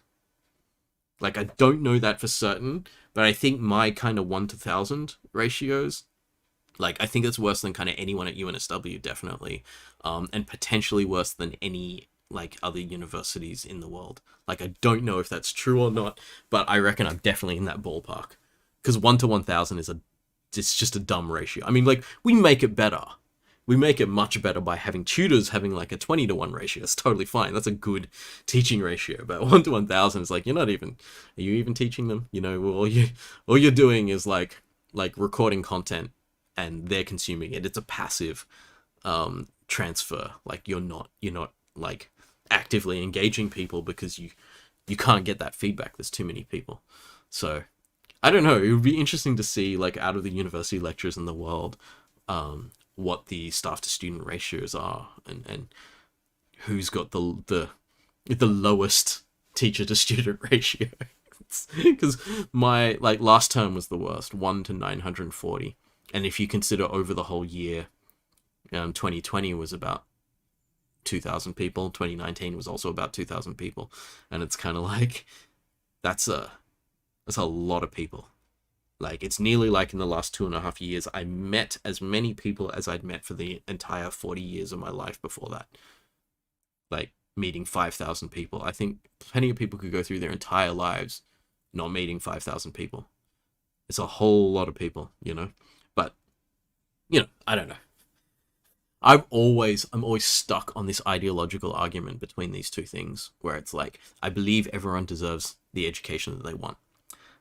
I also believe that I shouldn't be teaching thousands of people. And I'm like, how do you reconcile those two, Mark? Like, part of you wants everyone to have a chance at an education, and the other part of you doesn't want to give it to those people. And it's like, oh, I don't know, Yeah. Jack says you used to tutor NCSS. Okay, so you've seen some of that. Yeah. Izzy's like hoping that we're not secretly playing video games while watching the lecture. Look, I think this is one of the other things that makes it easier for me to be a lecturer, is that I was not a good student. So I definitely played games while people were lecturing me.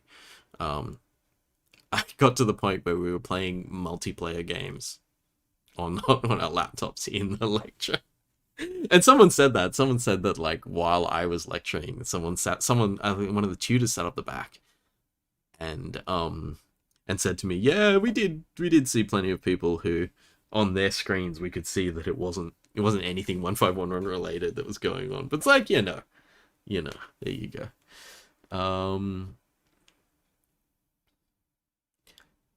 Oh, Jack, you're saying the Grok learning underpayment stuff. Yeah, see, that was the thing. I was like, when I said, like, yeah, teach someone, and if you're getting something out of it, you don't have to charge them. I was like, no, don't do that.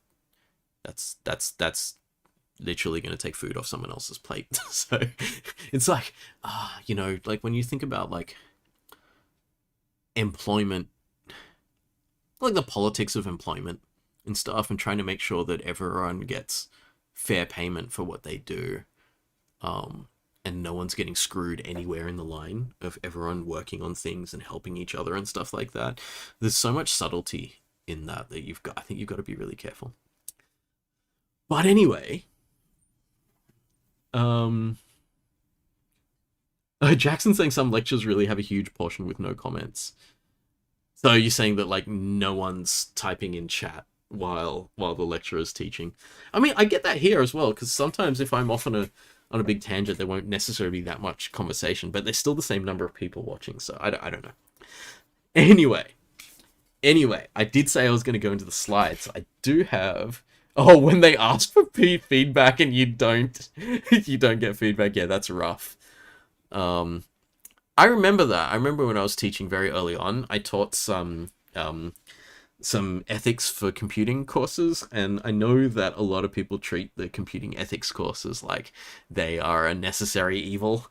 Um, and that's tough. So when I was teaching that course, it was really tough to get people to genuinely engage. And I wasn't that good back then. Like I was still an undergrad tutor, so I didn't really know how to do it. And so it was interesting. It wasn't until I taught graphics that I figured out how to get people to engage. It turns out it's just games. But it wasn't. It wasn't just games. It was me realizing that the amount of engagement I get is based on my own passion for it. So, if you don't give a shit about what you're teaching, your students will smell it immediately and just be like, well, if he doesn't care, I don't care. You know, if the teacher doesn't care about this stuff, then why should I? You know, if they think it's not worth teaching, then it's definitely not worth learning because they know all about it and they don't think it's worth teaching, you know? So when I teach 1511, in the back of my head, I'm thinking about this is the gateway into being able to create machines that think for you. And that is a massive change in people's lives. When you go from just being a human to being basically able to use computers to augment your thinking, to do part of your thinking for you while you're thinking about other stuff, or to think even better than you because of the way that you've made them do stuff. It's boundless, you know, the possibilities. And so when that idea is in the back of my head when I'm teaching, then the passion flows, and it's really obvious, I think. So like that's one of the things I hold on to when I'm teaching. So this is the other side of teaching. This isn't about reacting to your students. This other part of teaching is about delivering interesting content. Is if you love it, the passion is infectious, right? So if you love it and you push it, and people are like, oh, I can get on board with this. Like, why is he so keen about this? There must be something here, you know, and it'll get people on looking enough to see if it's if it's interesting. Michael's saying especially week 8 to 10 when everyone's behind. Izzy had a lecturer who disallowed casual conversation in the chat. Whoa, that's awkward. I don't know. I like my chat to be pretty free flowing, and I hire people to be in chat. Like most of the people with these blue spanners here are people who I've hired from my 1511 tutors to sit in on the lecture so that those conversations actually get answers. Because the worst thing, I mean, it's good. It's good if students are talking to each other because that kind of chat I like because students helping each other, the person helping doesn't realize how much they're getting out of it. The person being helped obviously thinks they're getting something out of it, but the person explaining concepts to people in chat is actually getting a hell of a lot out of it as well. And then I just have a tutor in there to make sure that what the person's explaining is actually correct. Or not, they can correct them and go, actually, it's just good, just like back on track, it's actually this. And they're like, oh, okay, that's good. You know? So it's nice. Sam, games and Avatar and memes. Yeah. Mary's asking, do you do this every week? I only found it because I'm still subscribed to you from Comp 151120T1. Yes, Mary, I do it every week. This is something because this term, it's only really a plan for this term too, because I'm not teaching this term and I don't want to get sloppy. Like, because I think if I don't have a regular thing where I'm presenting to people, then I'm going to get a little bit out of practice. I don't want to spend like 3 months with no practice because the gap in between term 1 and term 3 is roughly 3 months. So I just want to make sure this thing is still going. And also it's really good practice for me. Just like, you have to, like for me, the pressure is on. You have to keep creating engaging content. So I'm getting a lot out of this as well. This isn't just like an entertainment thing. This is actually like, I'm honing my craft, as it were. Yeah. New Monday plans. You miss my teaching. Oh, thank you, Mary. That's very nice of you. Nicole said, tangent, but when we first moved online, one of my tutors didn't know how to use the voice function on Blackboard Collaborate, so communicated through the chat feature only for the whole term. Oh no! Oh no. Wait, so the tutorials were delivered in chat? That's I love all the tutors in there are just going, yikes. Yeah. Mary said, you're way too good to lose your good teaching ways. Well, thank you, Mary. I mean, like, I think either way, one of the good things this is giving me is it's giving me a weekly deadline. So there are slides in here that I've made tonight for my future graphics course that I wouldn't have made today if I hadn't known that tonight I had nothing prepped for the stream and I wanted to have something prepped. Which is deeply ironic because we've gone nearly 2 hours without me using any of the stuff I prepped other than, like, this. I'm getting back to this slide. Remember that time where I spent 3 hours on slide 1 and like the whole chat just kept talking about slide 1? I've basically done that tonight because that's just what I do. Nicole, no voice, no slides or anything. Big yikes. Oh my god. It was an arts tute, was it? Jack says there's 100-person tutes. 100-person is a lecture. That's weird. Like, unless that's a, like, I don't know, like CSE, you could have a help session with 100 people in it, and then it's different because you're going to cycle through everyone, but even then you're not cycling through 100 people in an hour. Yeah, that's weird. Haljan said some courses really need to not use Blackboard Collaborate. Math lectures in Blackboard Collaborate, that's rough. I think Blackboard Collaborate is potentially one of the tools that was good in 20T1 compared to the others, but has had the least development since then. So you may see more people moving on to other platforms. I know one of the other lecturers was talking about using Microsoft Teams, but I don't know how that's going. I need to figure out what I'm going to do for graphics, but I'm pretty sure it's going to be YouTube streaming, and I may have an official Discord or Slack for the course, so that my messages will just go out via that kind of format. This is also because, like, you know, like, people think about graphics as the games course. It's not.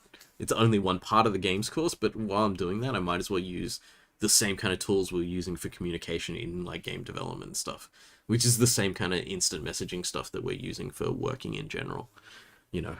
I've just got to see if it works with like 200 people in a Discord or a Slack at the same time. It's like, oh no, that's a lot of people. But it's not that many. If I would want to put 1,000 people from 1511 in a Slack or a Discord, then I know that's not going to work. 200, I think we could survive. But we'll see.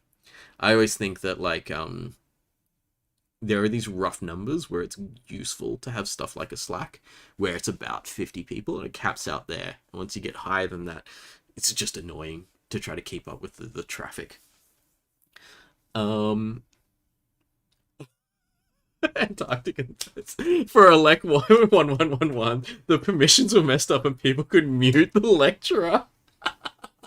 That is great. Only, like, horrible. I have a feeling that, like, I mean, if I had that in mind, I think I would just be laughing the whole time, and I would be like, yes, I'm muted.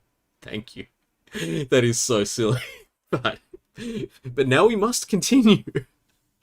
That's one of those things where you have to be really careful with your discipline then. Like, or just fix your tech. As I said, tech never works. It's always going to break anyway. Haljan said there's a course that uses MS Teams calls instead of broadcasts. Yes, I've seen that. I mean, if it's not a call, but, like, you know, Teams has ways of doing broadcasts to a specific set of people. And they're not a chat, but it's like, it's actually just a delivery. But I don't know if that's what they're using or not. That's what Mary's saying, they're Teams live events. Yeah, I think that's what they're talking about. And Jack says all of your elect courses are MS Teams calls. That's interesting. I find it interesting that things in different schools and faculties just get swung by individuals. So, like, the reason why a significant percentage of the CSE lecturers are on YouTube is just because I went to YouTube first. Because I was doing YouTube live in 2019. So, like, I've been doing this stuff where I was like, oh, I think people are going to get in on live streams, and I think I want to do stuff which is reactive. So, in between lectures, I would, like, stream, like, 2 or 3 times over the course of the term, which I kept doing, even in the online versions of the course, and made it much more of a reactive, talky kind of thing rather than a lecture. And because I'd gotten that setup going with YouTube and OBS and all like the standard streaming stuff, passed on some of that information to some of the other lecturers, and I think Andrew Taylor and Jazz are both still doing that. So some people, I think, and so it must have been that someone worked out MS Teams in the elect faculty, like School of Electrical Engineering, and then they've all gone, okay, this worked for that person, we'll just keep doing it. Yeah. Friend at ANU streamed an Overwatch game in the MS Teams lecture for a minute. That's so awkward. I just can't. I just don't know. It's always really hard when you're supposed to like take control of a class and you don't have control of your students. Oh, it's like because like I don't have control most of the time, but here on YouTube I have control because no one else can speak. This is a one-way communication. It's much easier. Oh, Ada said you tried to use the Moodle chat first week when you switched. I've not. I've had students try to friend me on Moodle. Basically, I was like, no, no, we are not. We are not hopping onto another platform. You can find me in other ways. You're gonna have to email me or something. Yeah. Jackson was saying that you'd heard that CSE transitioned more smoothly than other faculties. We better have.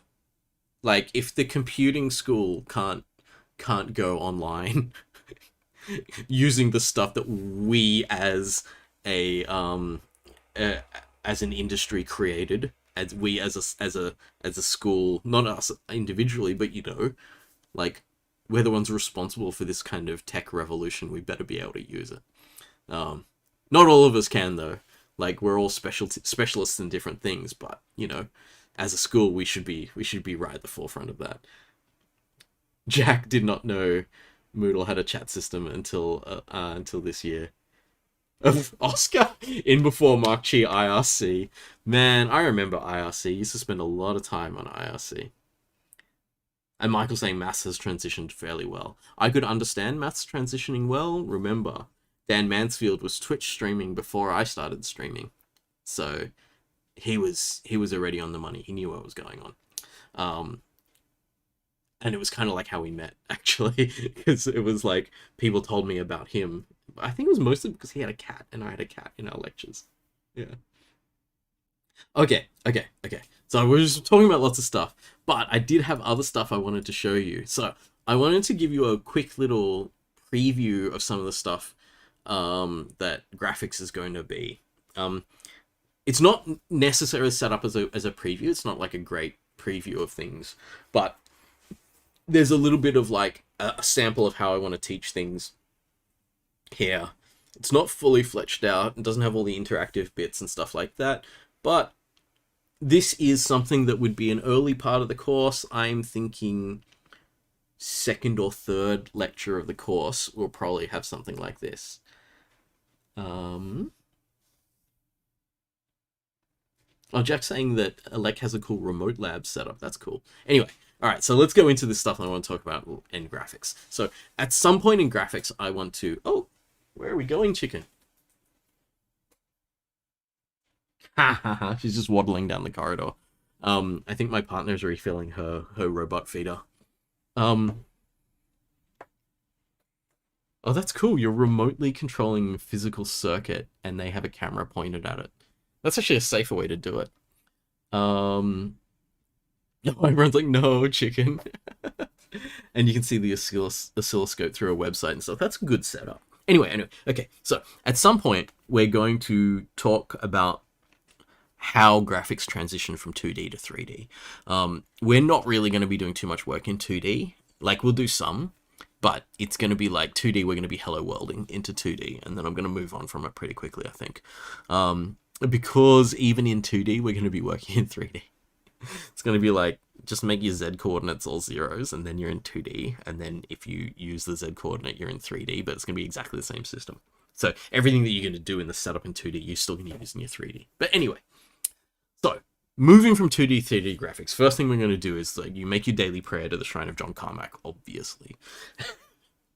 There's going to be little in-jokes and stuff like this. John Carmack is important to graphics because he was the person that took at the time, the last sort of 20 years worth of graphics rendering research that a bunch of academics had been doing and put it into something that was going to change the world.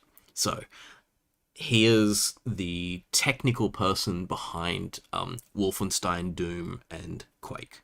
So super, super important because those are the games that kind of invented the first-person shooter genre and then made it the super, super famous genre that it is today. And id Software was kind of huge from that. So this is the point of the course where I'm just like, okay, so you've said your daily prayers to John Carmack. It's not let's not get into worshipping humans. It's a really awkward thing to do, but I do it as a joke because like his work is really important to us. And so let's recap the homework from last week. The homework I would have given to people the week before this is play Doom and Quake. So I wanted to look at this transition between the two of these. And it's going to inform us a little bit about what we're going to be doing when we hit 3D graphics. So, 1993, this is Doom. This is a look at what Doom looks like as a game. You can actually get these. I'm pretty sure that the majority of this early id Software stuff is open source now, so I think you can just literally download it if you want. I've seen people who managed to... Chicken Cam's blocking the image, and Chicken has abandoned us. Where are you, Chicken? Oh, I don't know. Okay, so let me just turn off Chicken Cam for a bit. My slides are kind of set up for only having my face in it. I think I'm crossing a line a little bit if I have Chicken Cam when I'm actually lecturing a course. There are people who are here for the educational content, not just for the cat at that point. What was Jack saying? Don't you need the .wad though? I don't know. I haven't tried. I haven't tried actually doing this stuff because for me, I'm like, Doom and Quake are on Steam for $7 each. I'm just gonna buy it. So for those even though I've owned it in several iterations over the years, I'll just buy it again on Steam rather than looking for the CDs and trying to get this thing to run in Windows 10 or something like that. Chicken to lure your students into your lecture. I mean, it worked for most of you, right? Anyway, so the question is this game in 3D? And if you look at video content or you play it, so if you've done your readings before your lecture, then you've played some of this, and so you've moved around, and you know that this appears to be a 3D environment because you can turn around in it, you can go up and down stairs, you're in the first person perspective, but there's a couple of things that are weird. So your enemies are sprites. They're not 3D objects, they're flat objects that are an image of something that's looking in a certain direction. So that's actually the truth of what Doom is. All of your enemies are a flat panel that is always facing you. So no matter where you are, this flat panel is facing you. And depending on which way in the world that this thing is supposed to be aiming, it just shows you a different image of itself. So it's sprite based. So we're not always going to call this a full 3D environment because some things are just tricks. They're just there to look like they could be 3D, but that's all they are. There's another big trick in Doom, which is like the thing that kind of makes it not 3D, even though it really, really appears 3D. I'm not going to say what it is. I'm going to save this for the course because it's one of my cool anecdotes. I may have said it before, but you know. Oscar, can someone ping me when Chicken is back? So mean. So mean. Where is she? Oh well, she might come back later. She's not back yet. Yeah. So Doom was like just before things were like fully 3D, but it's still well on its way. And so Jackson saying, is Doom just completely made from 2D objects in a 3D world? Kind of.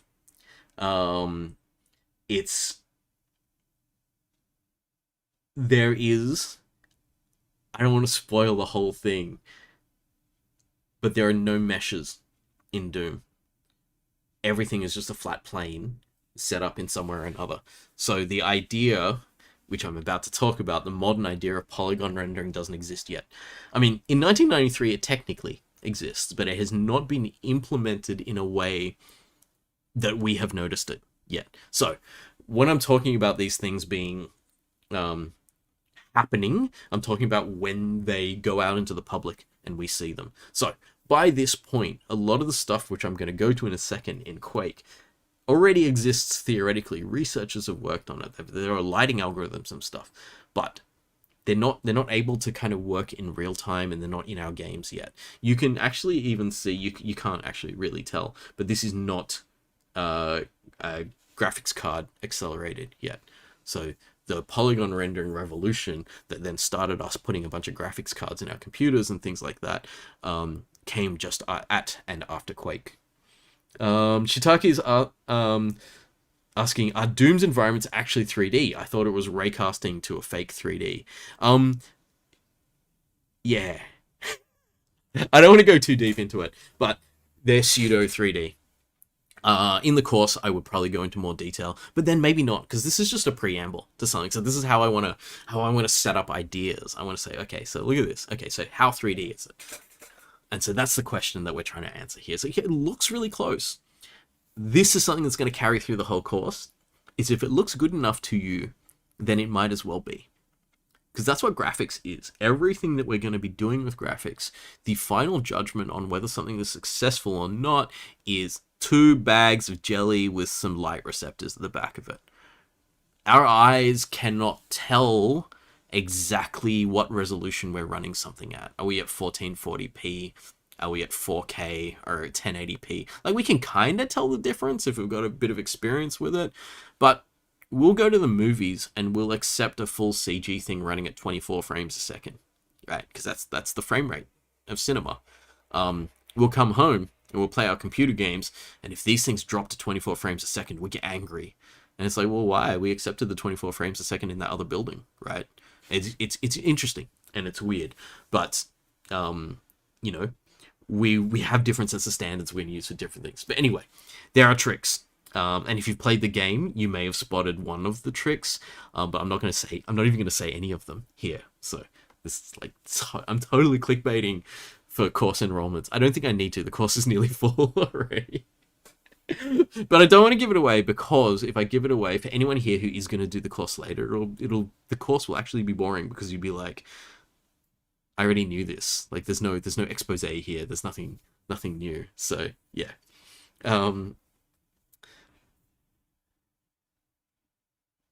Jackson saying, is graphics just like we only focus on what they can see normally?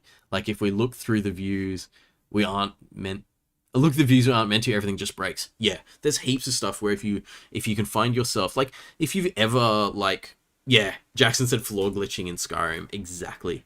If you fall through the bottom of the whatever game environment you're in and you look up, it's a mess, right? So obviously the majority of games do not model the dirt underneath the grass that you walk on, because what's the point? You're never going to see it. The only games that would do that are games that has a purpose. So Minecraft will obviously do it, because the ground, what's under the ground is like the most important thing in the game, really. And other games, any games that you're going to dig and stuff like that will have something like that. But heaps of games where it's like the floor is the last thing, and if you fall through the floor, it's just open, you know. Straya says, can graphics be taken in second year computer science? I think it can. There's one prerequisite, which is Comp 2511.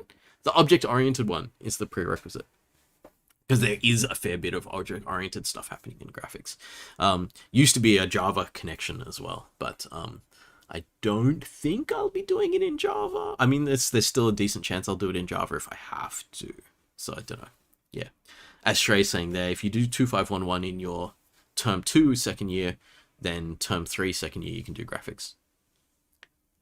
And then Tactican, who knows what Minecraft is doing? It's pretty slow, and FPS mods have been popular since forever. Yeah, I think Minecraft is interesting because it's obviously not doing much in terms of graphics. Like, if you compare Minecraft to Any AAA game, you're like, well, there's so much bells and whistles going on in the AAA game. How come Minecraft runs slower? I think it's because Minecraft is keeping track of a bunch of stuff that's not visible. Shrey saying that I hate Rust because I won't teach it. I only won't teach it because I can't learn Rust and develop this course at the same time. Otherwise, I would think about it.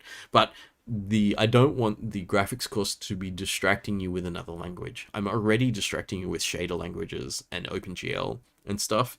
I kind of want the base language to be something people have a vague understanding of. So C++ works decently because we're only going to have minor modifications from the C that everyone has to know already in CSE. Graphics in Haskell. I think that's technically possible. It just says it's because Notch was way in over his head. So it might just be the entire engine of Minecraft is slow because it was written by like one dude in a basement before it got big, right? Anyway. So how 3D is it? That's a question. And we want to look at something that is like a few years further on. The same developers a few years further on make Quake. And this is where polygon rendering appears to the world. I mean, like, you know, there's plenty people in the world who knew about it beforehand, but not at this level, not at a huge commercial level. We get this thing called polygon rendering, and this is where we get a genuine three-dimensional world. All of the objects now are genuinely three-dimensional. We can light them because they actually have positions. They have a 3-coordinate position. So they have an X, Y, and a Z coordinate, and they are in the world.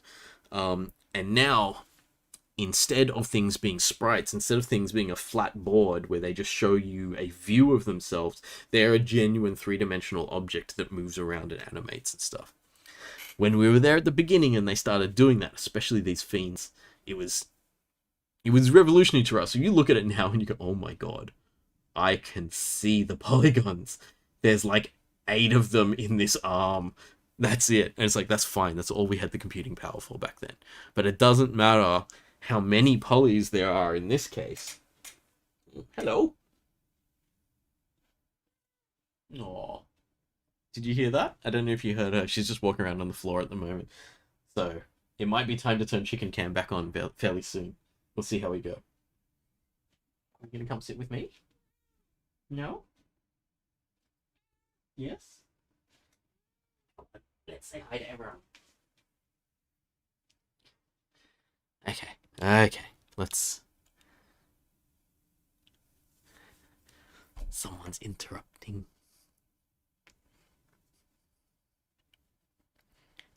People could hear her voice, yes. Give her a little head scratch. She likes that.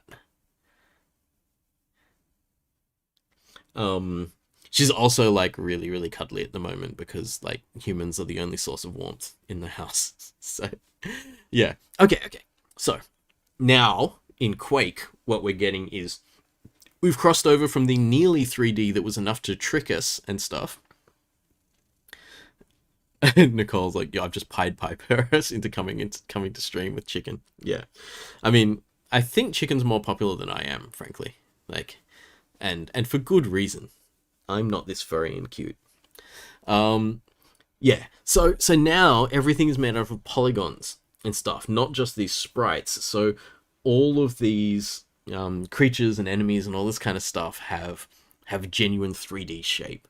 And so what we need to do is we need to think about how are we actually going to build these 3D shapes? How are we actually going to work with them so that we can get them to look cool? And they're going to look cool in lots of different ways, right? So this is, I like to call it the birth of modern 3D graphics, because this is the point where we start doing this thing called polygon rendering. And so this is going to be a major part of the first half of the course, is we're going to learn a lot of the details about what is polygon rendering. So every shape in 3D is made up of vertices, points, and edges, which are lines between some of the vertices. They're not all connected to each other. They're usually just connected to ones that are near each other. This is the University of Utah teapot, which is famous for being one of the first test objects anyone ever made for computer graphics. It is so famous to the point where a version of this teapot has a primitive function in OpenGL. So there's like literally there's like GL cube, GL cylinder, GL sphere, and GL teapot, and it's like what? It's like we've got these base primitive shapes that we're gonna like twist and make into other shapes, and then we've got a teapot, and the teapot was used as a testing thing. But it's a good example here, this wire mesh of the teapot, to show you that at every junction, these are actually in quadrilaterals here rather than triangles, but these in general, when we're going to be rendering it, are going to get chopped. Each of these squares, they're not squares, each of these rectangles is going to get chopped into two and made into some triangles, but it doesn't require any extra vertices to be created to chop these into triangles. So this is really showing the vertices and some of the connections between the vertices. So each of these vertices has a position in 3D space. At this point in the course, I'll probably already have talked about hierarchies of positioning. So the teapot will have its own 0, 0 coordinate. That is not the world's 0, 0 coordinate. It's the teapot's 0, 0 coordinate. And in order to get all of these, they'll have an offset from the 0, 0 position, which is their coordinates. So X, Y, Z away from the 0, 0 that the teapot has. But the entire teapot will be placed somewhere in the scene based on numerical matrix transforms. So the matrices allow us to place it somewhere in the scene. They allow us to rotate it somewhere in the scene, and also grow it or shrink it based on what the scale of the what the scale of the teapot's going to be. And we'll look at some of the maths for that. I'm not going to make you prove the matrices or anything, but you need to know they exist, and you need to know how they're ordered and how they work and stuff. But you know, we're not gonna go too deep. Easy's heading off. See you soon. Hussein's asking how math heavy the course is. It's a bit back and forth. There's maths. It's not heavy, but it's maths. Yeah, so it's hard to say. Yeah, so every surface on this teapot is made up of triangles between the vertices. So we've got the vertices, and the edges between them form triangles. So what we can then do is, with enough points and lines, we can, as you can see here, approximate curved surfaces and stuff like that. So all our 3D objects, and there's the same as all of these here in Quake, they're defined by their outer surface. And we're going to call that a mesh. I should have put some of this stuff in bold as well, because vertices and edges should be in bold, triangles and mesh and stuff. You can see I've only just made these slides, right? Oh my god. We don't have to learn quaternions. No, we do not have to learn quaternions. I mean, you're gonna understand that they exist, and you're gonna understand that they are useful for rotational transforms and stuff like that. But we're not going to do the maths. I don't have time for that. I want to teach you more display graphics than just like the maths there. But if we get to it, you're going to have to be able to do frustum culling. We're going to have to potentially calculate stuff with normals and angles and stuff like that. But even then, we're going to do cheap versions of everything, because we want things to run fast, highly parallel on our graphics card. So we're just going to be dot producting things and then just hoping it works, basically. Shay's got a genuine question. Oh, for later. Oh, that's all right. What are the pros cons in your mind, Java versus C++ versus C? Specifically with graphics and teaching. C++ is the only one with a genuine connection to OpenGL that doesn't require weirdness.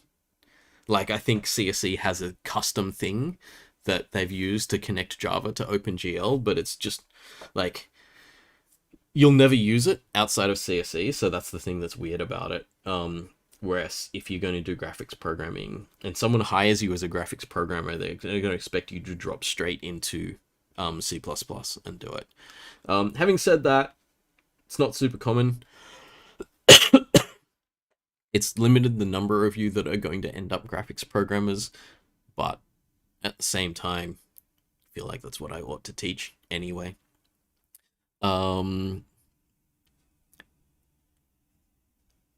Jackson was like, why don't we just start with C++ over C? I think it's because we want to keep things reasonably simple for first year students. C's not even simple. C's already fiddly, and C++ does things in extra fiddly ways. I have actually taught students where C++ was the first language they learnt, and it wasn't impossible. Like, there's plenty of languages you can learn first, which will be fine. Like, for example, the majority of us who are from older generations had to learn programming before Python existed. So, like what a lot of people consider to be a good first language was not available for us. So we just learned something else, right? So I don't think it's, we always, like, if you want to, you can start a massive argument about what we should learn first. And plenty of different languages are going to win depending on who's there at the time and arguing. Yeah.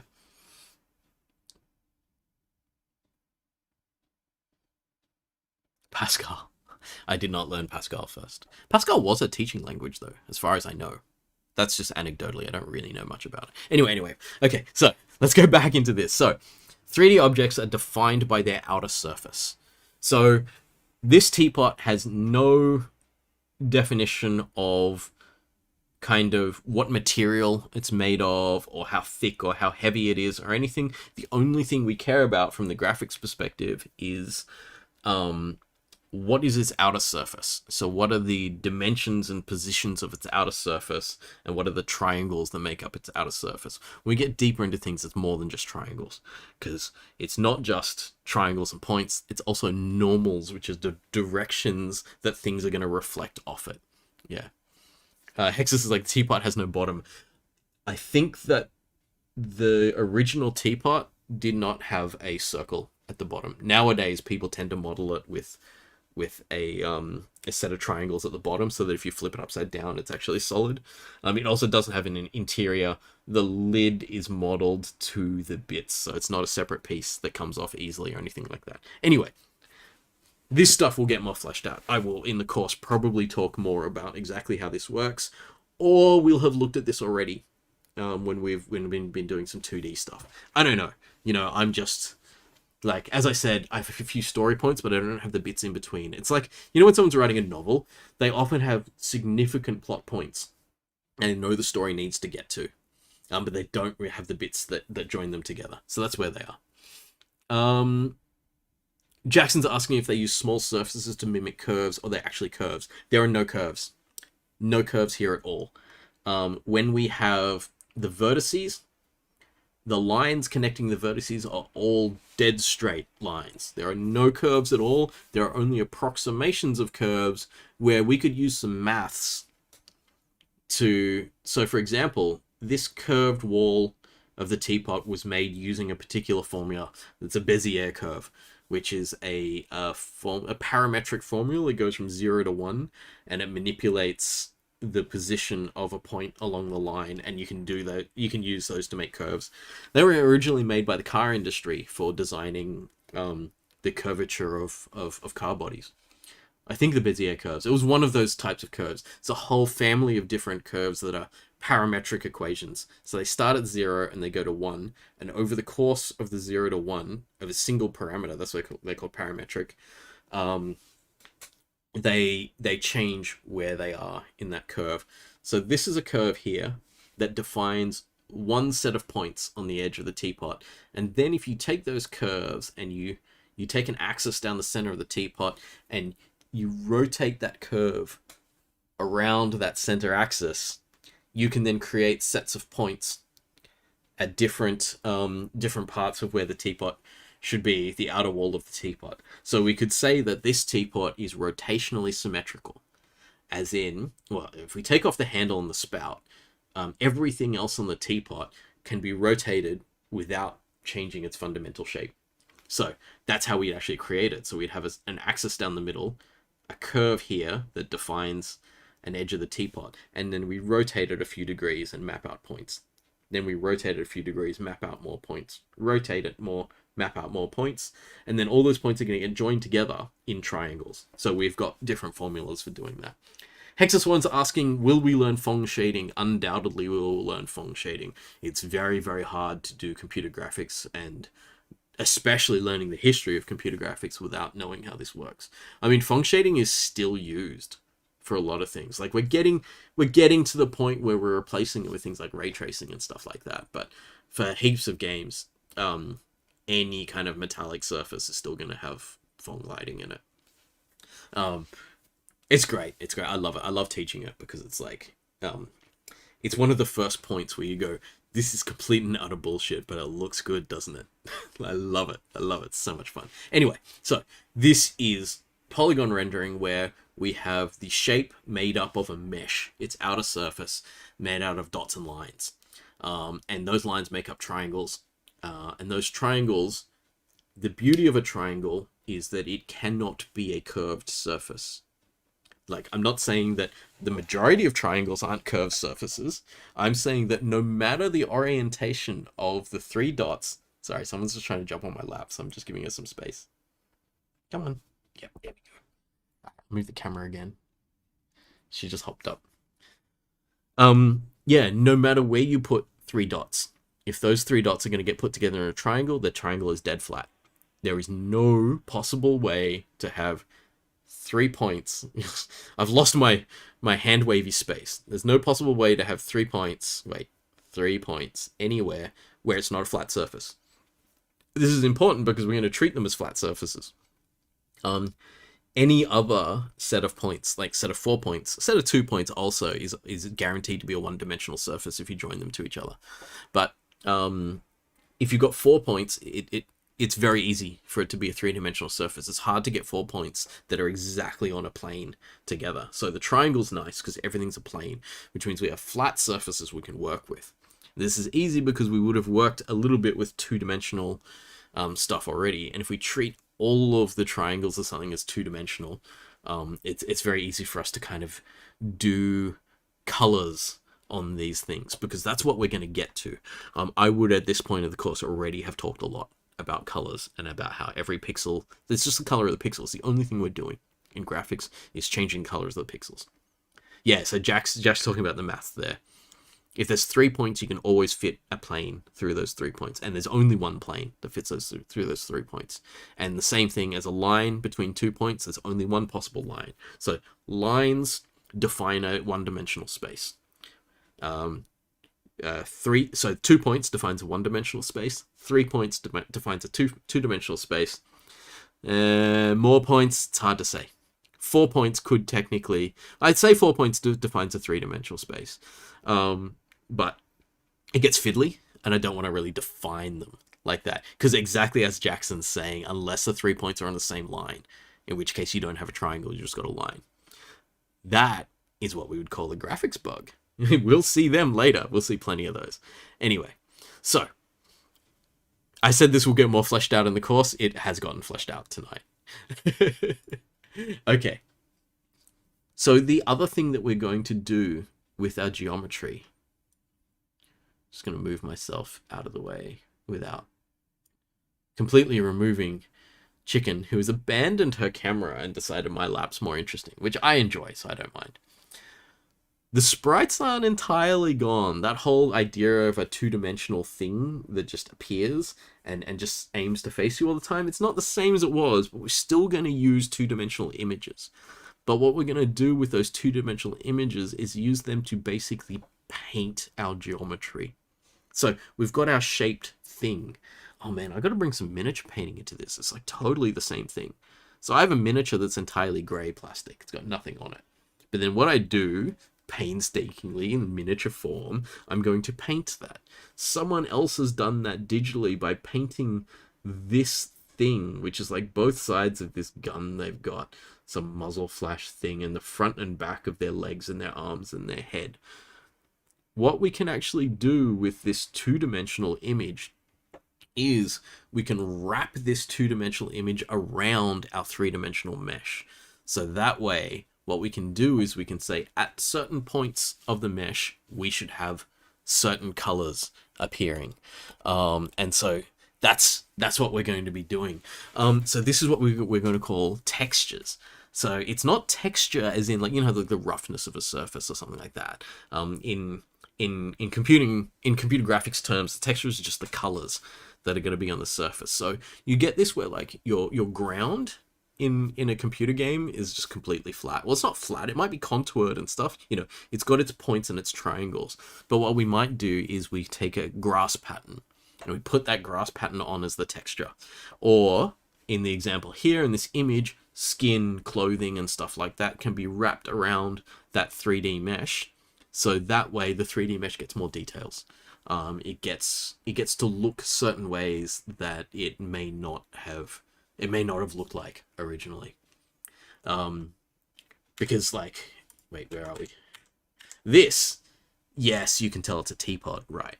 But if we were to wrap a specific 2D image around it, we could give this teapot like a brand name or something. We can make a CSC sock teapot or something. Or I could put chicken's face on the side of this and it's like, oh, that's a chicken teapot, you know? But the mesh itself doesn't have any of that information, so we do this. This slide's a work in progress because this is the bit where I would probably do this as a code demo or something like that, where what we do is the texture has its own coordinate space. So we're going to be doing this heaps. An object has a coordinate space, and in the hierarchy somewhere else, it's put into another coordinate space. This is where the object-oriented stuff comes in. So object hierarchies are definitely going to be part of graphics. So the texture has a particular coordinate space, and it's a two-dimensional coordinate space. But what we'll be doing is mapping the parts of that 2D image to specific vertices that are part of the model. So if I go back to here, see this person here, it's not the right model, so it doesn't entirely work. But if I wanted to map this to this model, what I could do is I could take the vertices here, there's going to be a few of them in this face, and I can say that those vertices have texture coordinates, and the texture coordinates go into this coordinate space and say this is 0, 0, so this is like, you know, texture's coordinates are always 0 to 1, so this is 0, this is 1, this is 0, this is 1, so it's about 0.3 across and 0.05 down or something, and I map that to that vertex, and then I go over here and I map this corner to this vertex, and then when we're rendering this thing, our system knows that this texture has been attached to this object, and this coordinate is mapped to this point on the object, and it'll go that color. I will take this color from the image and I'll map it onto that space, and I will interpolate between those 2 points across this texture space, and I'll get all the colors that were between these two vertices, and I'll put them across between those vertices. And then if I've mapped all the points, that's not a triangle, that's a diamond. If I've mapped all 3 points of a triangle somewhere into this texture space, then I can get a patch of this texture and it becomes the surface of that triangle. So we can stretch textures around things and stuff depending on which texture coordinates we use. So we can make things longer and smaller, or we can, you know, if we want to hold entirely true to the way the artist painted this thing, because this is all like hand painted basically in some kind of pixel art program basically. We've got programs for that nowadays, like Photoshop and stuff like that. This will map onto the 3D object. And so those colors will now follow that mesh around. Because the mesh, every time we update the mesh as it moves through its like animation cycles and stuff like that, knowing what color to make each vertex maps back to looking at this texture and grabbing those colors. So that's how we get the geometry and the textures, and that's how we get, instead of these all being flat, like there's no geometry in these wood things. There aren't gaps in between the planks of wood or anything like that. There's just darker colors on the texture and brighter colors on other parts of the texture. That's it. So that's how we do wood, and we do wood really cheaply. There's going to be very few triangles in this wooden ceiling. It's all just based on the texture. Because basically the more triangles and vertices you have, the more processing power you need to do things. But one big texture on this is not as much processing power because you've got to map a color to it no matter what. What are we saying here? Halogen wasn't that interested in computer-sided graphics before, but the way you talk about it makes it really interesting. I'm hoping that works, because that's what I do. I talk about things, and it's like I only want to teach things that I'm interested in, because if I have to teach something that I'm not interested in, then it's just not going to sound that good.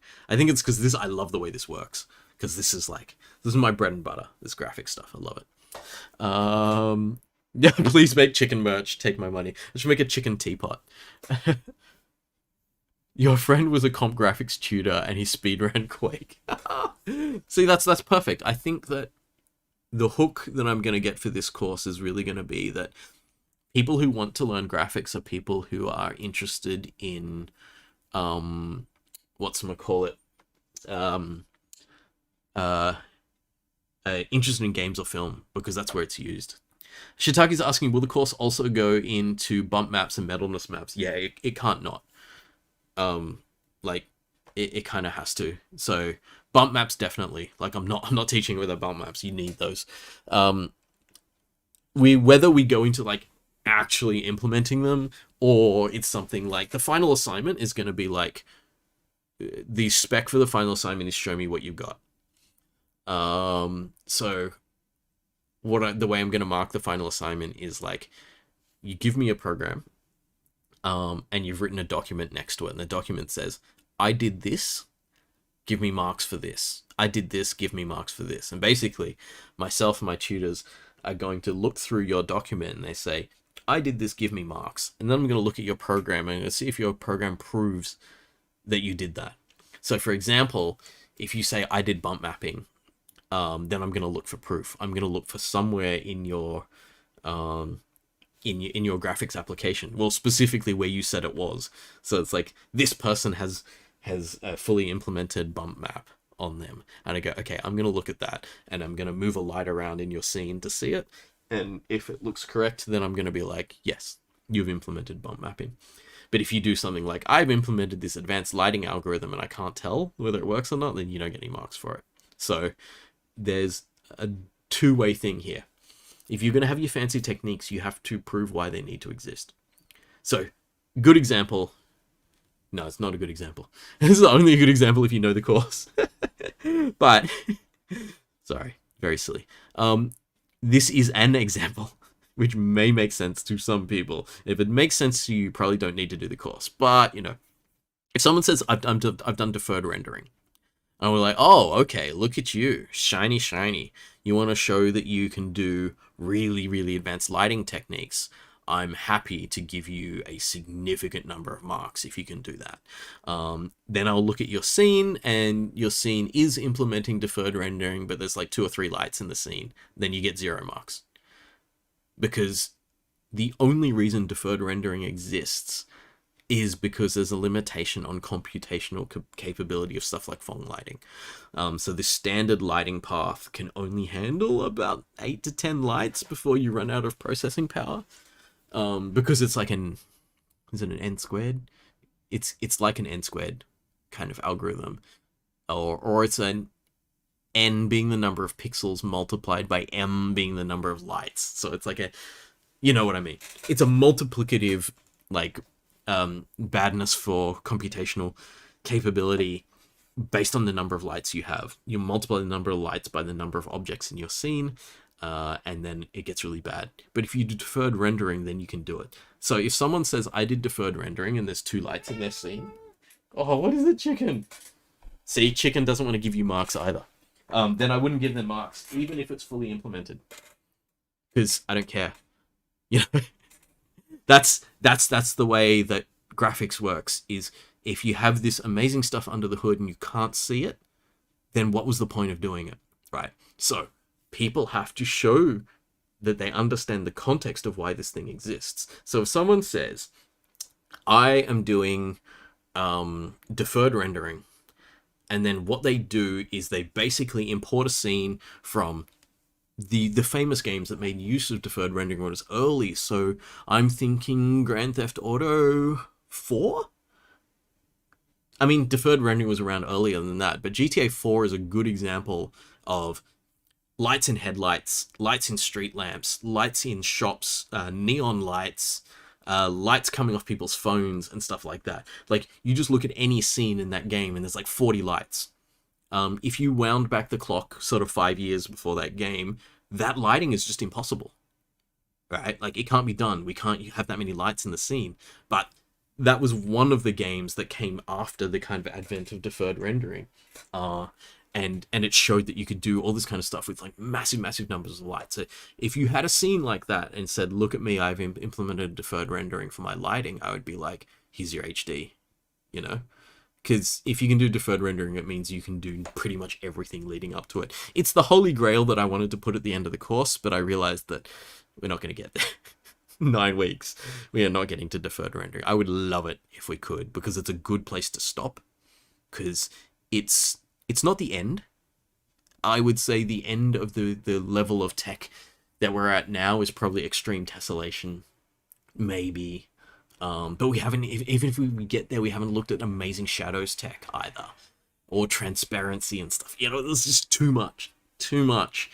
Or water. No, we're not going to do that. We're not doing physics, transparency, and physics simulations in graphics. Can't do it. But, you know, if you can get to deferred rendering, then you've kind of, you've seen everything, because to do that particular technique, you need all the standard lighting techniques and geometry and all that kind of stuff. But you also need to do a full post-processing pass. You need to learn about frame buffers. And anyway, I may be saying a lot of just gobbledygook right now, but it's that all those things are kind of exciting to build. So yeah, I think that's what I'm going to do is kind of like say that those people who want to get like 90 to 100 at the end have got to implement that. And I'm not even going to teach you how to do it. You're going to have to figure it out, you know? And Jack's saying, yeah, graphics 2 or advanced extended graphics. Yeah, I think I will probably, if I'm going to teach another course beyond that, it won't necessarily be advanced graphics, but it'll be something to do. Someone just meowed underneath me somewhere. Oh, there you are. It'll be something to do with like advanced game development or something like that, or game product, something. I don't know. Jackson's asking, why don't I teach AI? I don't teach AI because there's enough people teaching AI at CSE, whereas like there's very few people who have my experience with the graphics stuff. So I'm going there out of necessity. Also, AI is fun, and I am still doing this competition and stuff like that, but it's not necessary. There's just other people doing it. I wouldn't mind doing some game AI stuff. I just still really love the game stuff, and I'm thinking at some point to do a workshop on game theory and game playing AI, and I'll probably do that alongside this competition at some point in the future. Anyway, what are we saying? Shrey's like, was the maths question answered? I zoned out for a bit. It was like, yeah, kind of not. Deluxe is saying, why can't you teach 1521, Mr. Mark? I could technically. 1521 is weird for me though. Like MIPS and stuff like that. I don't even know that stuff. Like I avoided that stuff when I was a student. I was a software engineer. So as a software engineer, I was like, I'm not getting that close to hardware. I'm going to be all snobby and go and do management subjects instead. They were awkward. I don't know if people still have the same attitude toward the information systems part of software engineering that we had back in the day. We were not good people to those poor lecturers and tutors that were trying to teach us business-based software, because we'd been to the CSE school of fuck business, we want to make cool stuff. And so because they did not have cool stuff to offer us, we just rejected all of their teaching outright. Some of it I'm sure I could use now, but you know, it's too late now. I was a bit of a douche about it. So yeah.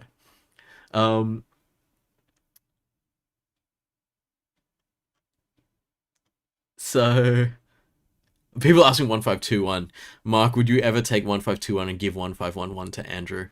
I don't know if Andrew wants 1511.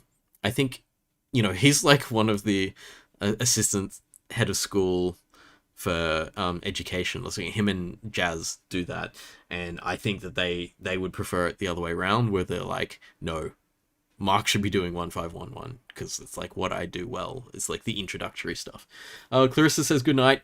Good night. Final touches on YouTube for tomorrow. Anyway, so if I was going to take another core course in CSE, I personally, if I was going to make a play for one of them, which I'm not, like, how much spare time do I have, right? Like, if I was teaching right now, I wouldn't be developing graphics. I just wouldn't have the time, and I'd be kind of dead.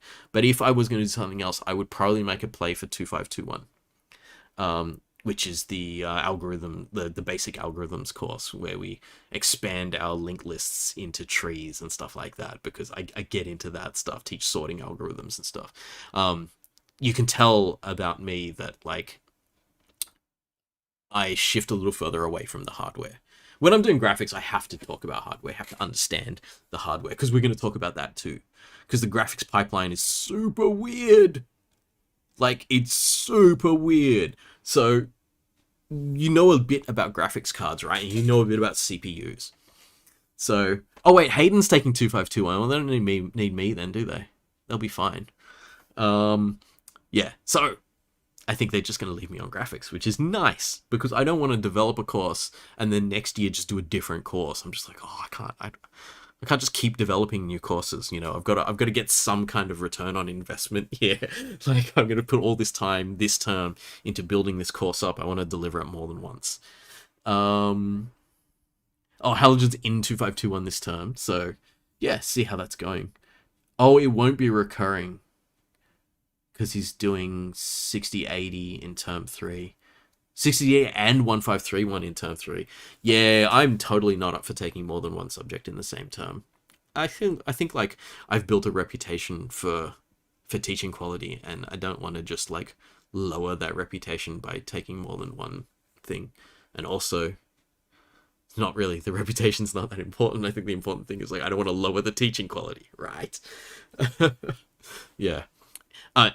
Anyway. So, what were we doing? Jackson's heading off. It's time to grind. Yep. See ya. I think we're getting a bit late. So there's a couple of other things that I was talking about here, right? So, Quake gives us polygon rendering, which I've talked about a tiny bit, but it also gives us three-dimensional lighting for the first time, because we have three-dimensional objects now. So if objects have a shape, then we can look at how light bounces off them, and we can light certain parts of them. You can kind of see it here, where the top of this thing is a bit brighter and the bottom of it is a bit darker. It's quite rudimentary, the lighting. But when we actually start to work with it, you'll see better. Because here we've also got lighting on the top here, and it's darker on the bottom bits. However, this could have just been painted into the texture, because this guy's always going to be standing upright, so you could always just kind of pretend that the light's coming from above. But we do have genuine lighting. You can see it up here that these bricks are well lit, and there's kind of light on the top of the stairs. This bit over here, you can actually see the kind of corona of it. There's definitely a torch there lighting up that area. So we're getting this thing where we can have lighting based on the position and angle of the lights, because we have these vertexes and the triangles and everything. So yeah, this is where we start going with this. We've done texture mapping and then lighting. And so what we start to do is we start to light each of the polygons. So thousands of triangles in our scene, we're going to light each of those triangles. And so for each of those triangles, we're going to have the vertices and lights somewhere in our scene. And the lights are going to hit the vertices of the triangle, and then they're going to be brighter or darker depending on how well the light is hitting them. So some of the lighting equation is going to be based on, so if I'm hitting a polygon flat, hit a triangle, I guess we'll just work with triangles. Triangles are polygons, right? But when we're hitting it flat, it's going to be its brightest. If we're hitting it on an angle, it's not going to be as bright. If we're closer to it, it's going to be brighter. If we're further away, it's going to be dimmer. If we just work with that and nothing else, we'll get semi-realistic lighting. We also need to make sure that there's an inside and an outside of a mesh. So let's say, for example, I am made up of triangles and polygons. We are not going to light the underside of my skin, because my skin's the only thing that's modeled. My bones and my muscles are not modeled at all. Only the outer surface is modeled. So there's a front face for all of the polygons and a back face for all of the polygons. So if there's any triangles on the surface of my arm, if they're facing inwards, then they won't get lit. But the bits of it that are facing outwards will get lit. So we start to think about them having as a front, as a back. So I'm just like, we're going to ignore the back surface. It's like you never see the underside of your skin, hopefully. I just wrote that earlier today and I thought it was funny. So we're not interested in lighting the underside of our skin. Um, However, when we talk super advanced techniques, subsurface scattering is a thing. We're not going to talk about that, though. Especially not right now when we're trying to do basic polygon rendering lighting. Okay, so how do we know whether we're facing out from the model or into the model? We're going to need another piece of information. So for each vertex, we're going to need a thing called a normal. So if you've done, basic... Which branch of maths is this? I don't even know. Trig? I think it's like trigonometry where there are oh, hang on. Somebody's hopped back on there. There it could be calculus. Who cares? I don't know, something. There's a curve and then there's a normal to the curve, which is something that just sticks up off the curve based on the gradient of the curve. So the tangent goes along the curve and the normal sticks up off it. So our surfaces are all going to have normals, and those normals are going to tell us which direction the vertex is against. So we've got a triangle, and our normal's going to stick straight up off the triangle. Cool things that we can do with these, though, is if we have a curved surface, like the edge of the teapot, we can have our normals just swing really smoothly across that surface. So then when we light it, it's going to look curved, even though it's a series of flat surfaces with corners. So instead of all of the normals being just straight right angles to the triangles, they might be right angles to the theoretical curve that built the triangles. So we're going to have these normals, and these normals are going to tell us which way the polygon is facing, so that everyone's saying it's calculus. That's good. I love... So when you asked how much maths there's going to be, there's an upper limit. The ceiling of how much maths is going to be is how much I genuinely remember and understand. Because any more than that, it's going to be like, well, I obviously never needed this to use graphics and program graphics. There's a hell of a lot, though, which is, this is the maths that someone else has made.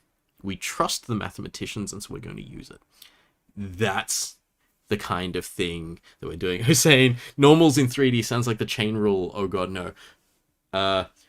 We use the right hand rule a lot.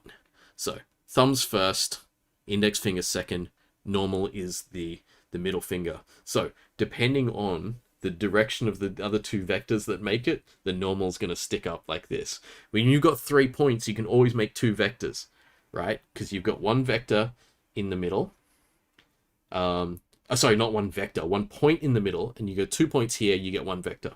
2 points here, you get another vector. So that's 2 parts of the triangle. That's going to give you the normal, where the other normal is. Halogen's laughing at my upper bound.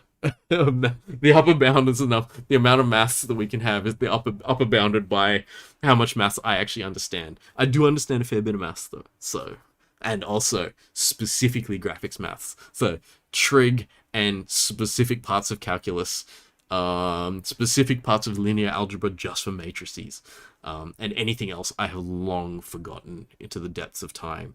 So I think I do not know how to derive or integrate curves because I've forgotten and it's not important to me.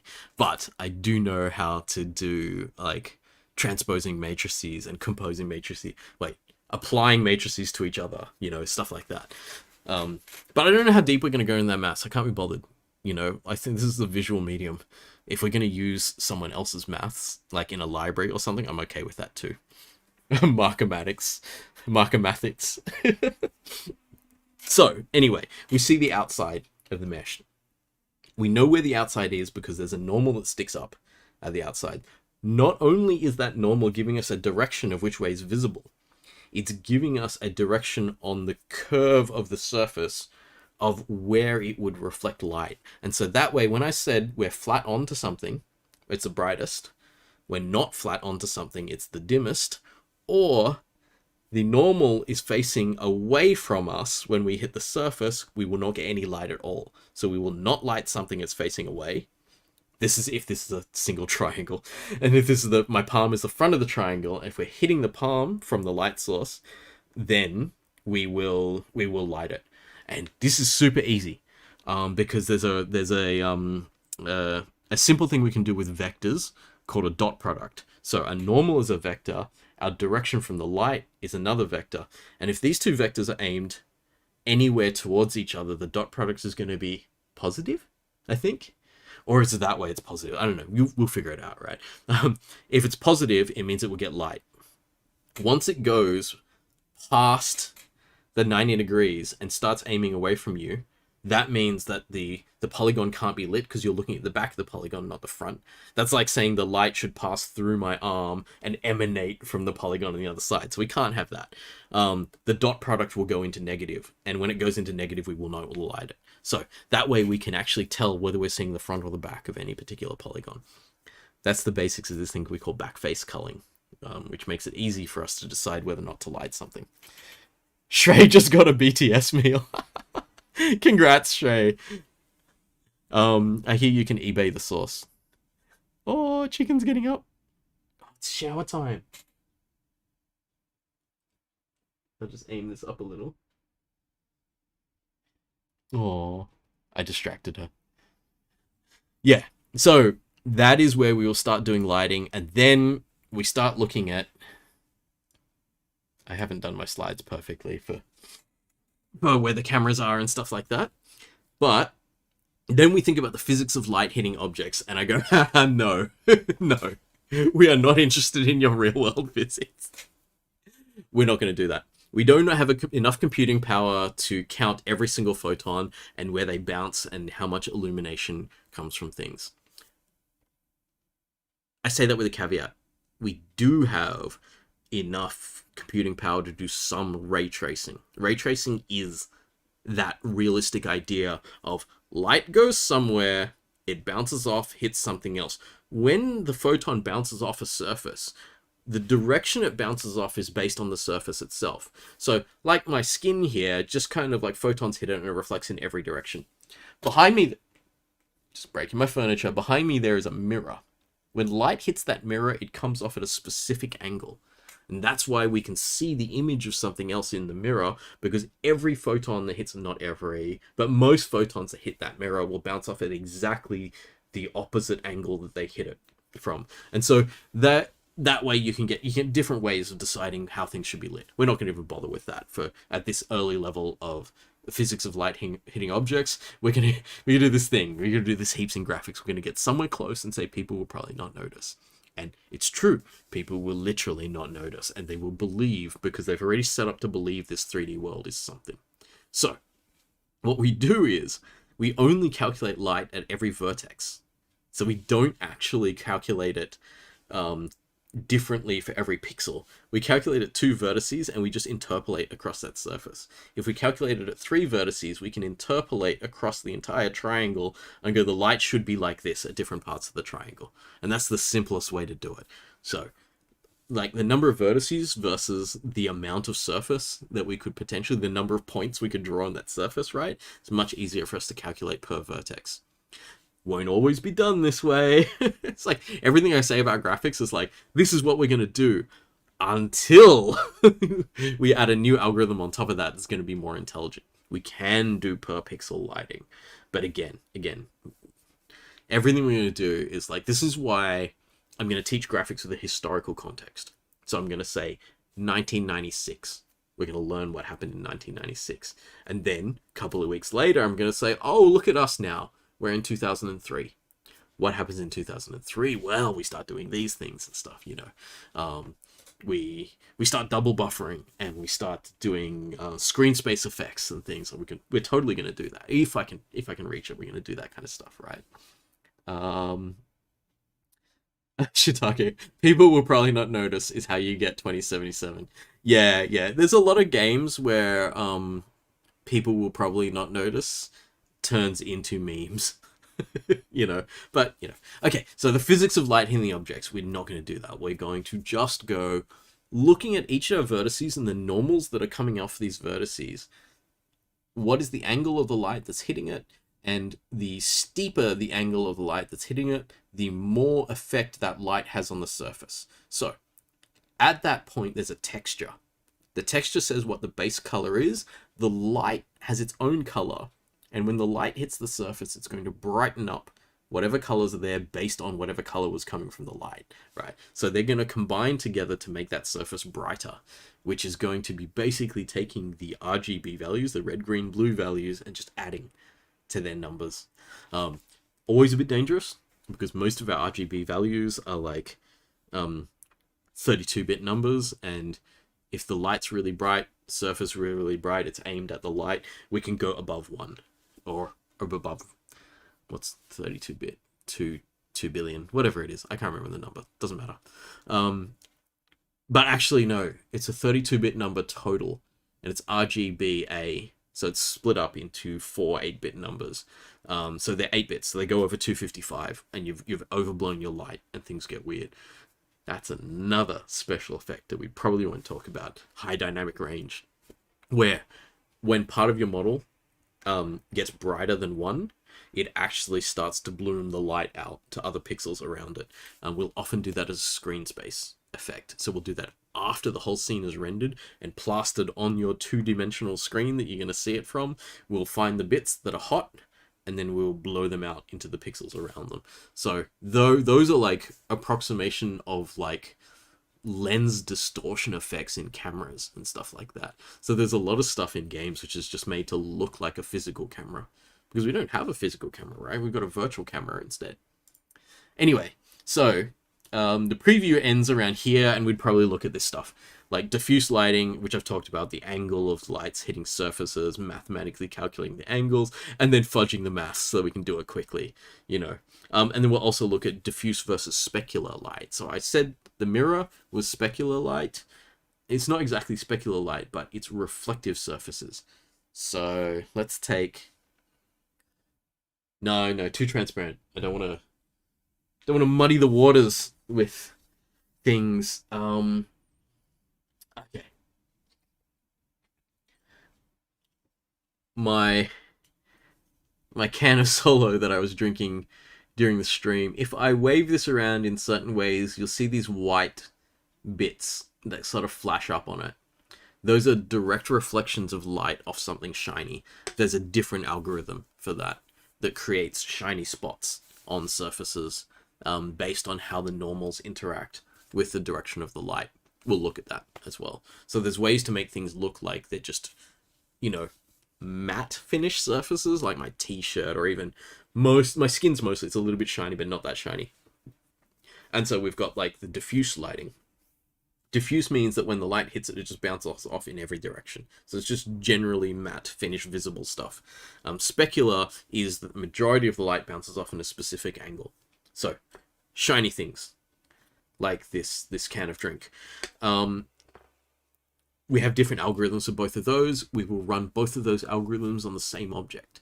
Sometimes there will be more than one texture on an object. So there's one texture, which is just the colors, which we've seen.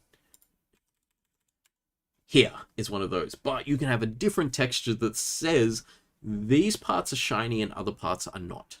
So it's actually a texture that's mostly black with some gray and white bits that says these can be reflective and these bits can't. So this guy probably would be things like his bits of this gun that's actually painted in a way to look reflective. Bits of this gun would be reflective, maybe some of his boots and stuff. I don't know. Pretty drab. This guy's not going to have too much reflective stuff. But if you wanted to do this guy in that kind of style, you could definitely make all of this metal armor reflective bits, and then you can make it look like the can. Look like it's reflecting light directly. Shizaka's asking about ambient occlusion. Is that actual lighting or is it another hack? You're going to answer all of these questions yourself, because everything's a hack. There's nothing that's like sort of genuine lighting. So ambient occlusion is the idea that objects, when they're near each other, so a lot of the light in our world is what we consider ambient lighting. So it's really just like even the idea of ambient lighting is an abstraction. So I have a lamp here that's aimed at the ceiling. And so it's just shooting light at the ceiling, and then most of the light in the room around me is just bounced off the ceiling or other objects. So we consider that to be ambient light because it's bounced off so many different things. It's not really related to a light source. anymore. Ambient occlusion is the idea that when two objects are really close to each other, so I put my hands really close to each other, there's no direct shadows because there's no direct light on my hands. I mean, maybe from my monitor you consider that to be direct light. But either way, so you can see it, they get darker as they get closer to each other. So what they are doing is they are occluding each other from the ambient light that's just sort of bouncing around my room. So ambient occlusion is the idea that if we can find objects, I've got to make sure I'm doing this right. Because you're tricking me now, because I don't usually talk about things without doing more research on them. You know, I said stay 10 minutes in front of the students.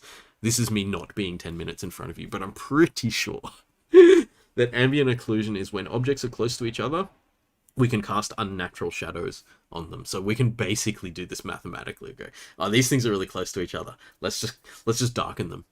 And it makes things look more like they've got shape and texture and stuff like that, because you'll get these natural shadows. Like even on my shirt here you can see like there's these natural shadows which are really just ambient occlusion.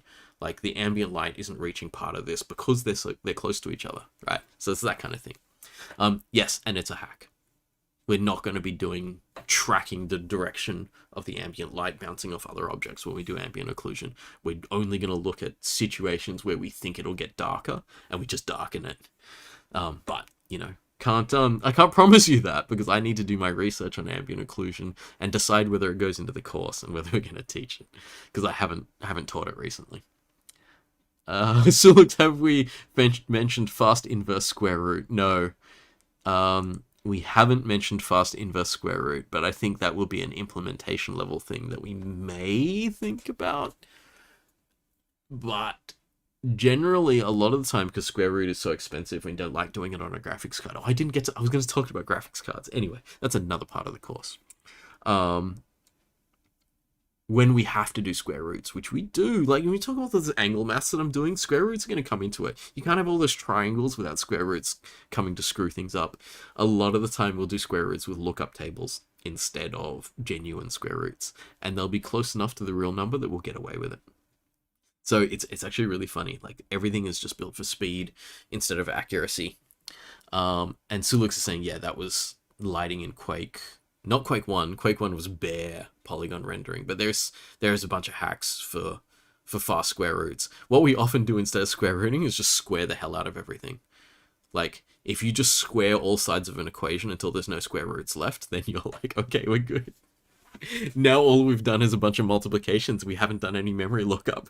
It's just like, whoa, that's what we're doing. But like a lot of maths is like quicker that way. If you can find a square root that's big enough to hold most of the data, then you move the rest of it to the other side of the equation and square them both. But we're not going to go to that level of detail. Like, we're going to keep optimization in mind, and we're definitely not going to do anything that is unoptimized on purpose, you know? Like, graphics has to go fast. But we're not going to get down to numerical level hacks to make things go faster. Some of them, maybe, but not everything. Yeah. Hussein was like, just a straight up lookup table or lookup plus differential approximation. It's not a straight lookup. It's definitely smarter than that, but like I can't remember. Like I have not implemented it. So again, we are getting at the Markomathics level where you have hit the upper bound for the amount of maths that's going to be in the course, because I don't want to have to do that, because it would be like the whole thing. We'd spend a whole lecture on like square root floating point maths. And I'm just like, I'm not sure that's what people are here for. If you've only got 9 weeks and I want to introduce you to computer graphics, we got to keep on the stuff that genuinely makes a difference visually, as opposed to stuff that makes a difference will take you from 50 to 100 frame rate. I'm like, look, we can live with your programs running at 50 while you learn about the visuals, and then I can teach another visual topic rather than an optimization topic. But there are interesting things like the code that runs on the graphics card. So the graphics card can run shader code, which you may have heard of, like, because shaders are things that we talk about a lot. And shaders are things that we can get to run on. For example, we can get a shader to run on every pixel on the screen, and it can do some particular thing for every pixel on the screen. Graphics cards are awesome because they're super parallel. So normal CPU, this is again branching off into other stuff, which is not even in the slides I'd prepared, but normal CPU, reasonable mid-range CPU's got 16 processors in it. And we go, that's cool. We can run 16 different programs at once. That's like heaps of stuff. Average graphics card nowadays has about 500 parallel cores. I don't know. I don't know what the number is. Hang on. RTX. Let's just go at high, but not stupidly high range.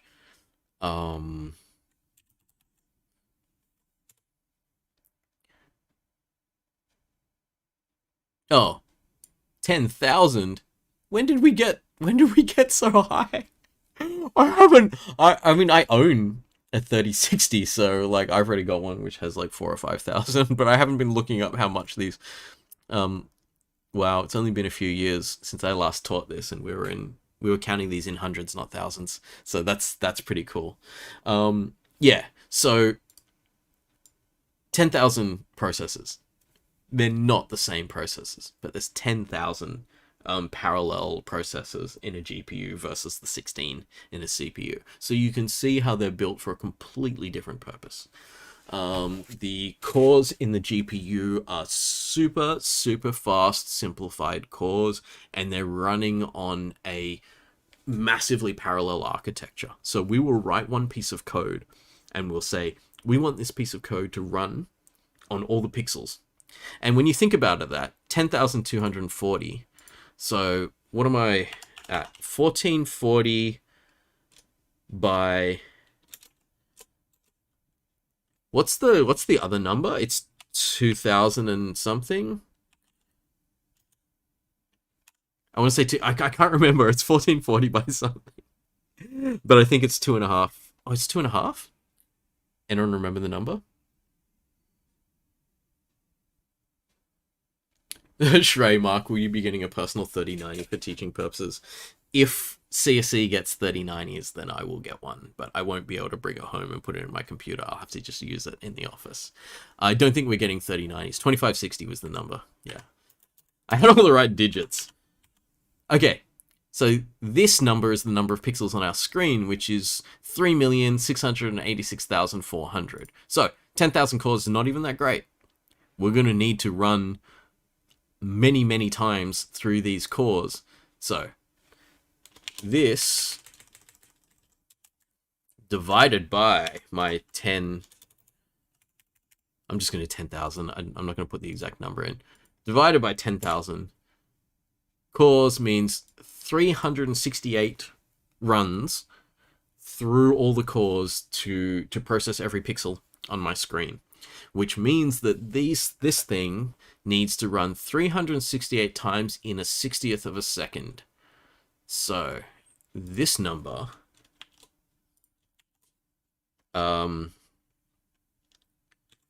is it divided by 60?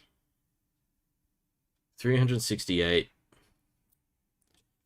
times by 60 means 22,000. So if I want this thing to be able to do, and that's actually using its entire computing power, I need this thing to be clocking at over 22,000 times a second, which is fine because these things are clocking at gigahertz. So we're seeing how if I have this number of cores, I want to do action on every single pixel on the screen. Our hardware is capable of these things, but it works in a very different way from our CPU, in that every different thread on our CPU is running its own code, right? Because I've got one thread at the moment running my OBS streaming software, and I've got probably the whole rest of my CPU running Chrome. That's just a running joke. Chrome doesn't actually use much CPU, it just uses all your RAM. But yeah, I've got another thread on my CPU doing Chrome, another thread on my CPU keeping all my other programs open, like I've got my Epic Games launcher and my Steam and Discord's running background, so all that kind of stuff is running, right? The weird thing about the parallelization that we're getting on the GPU is that they all run exactly the same code. And so if I want to run one thing on every pixel on the screen, that's fine.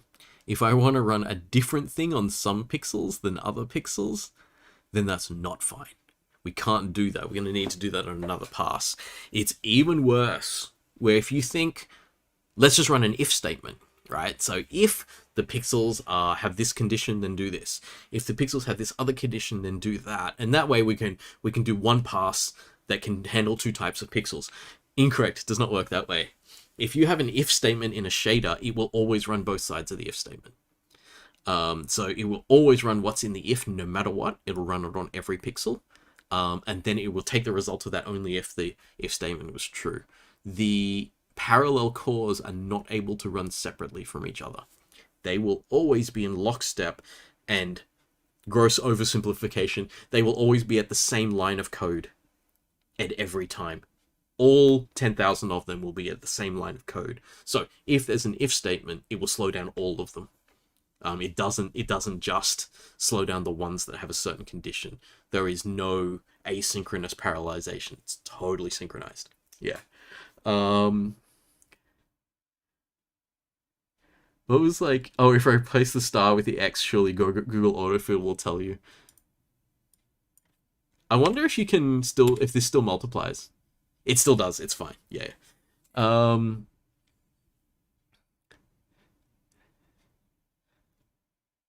Shrey was saying, doesn't CSE have like 10 lots of 3090s for research? I didn't know CSE had any 3090s. We're looking at like putting together basically a lab to do graphics in, and so I think it's all going to be fresh stuff. And I don't think we're getting 3090s.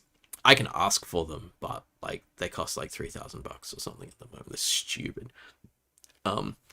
So we'll probably be at 3070s or 3080s, which is still better than most of us have at home. So it'll be fine.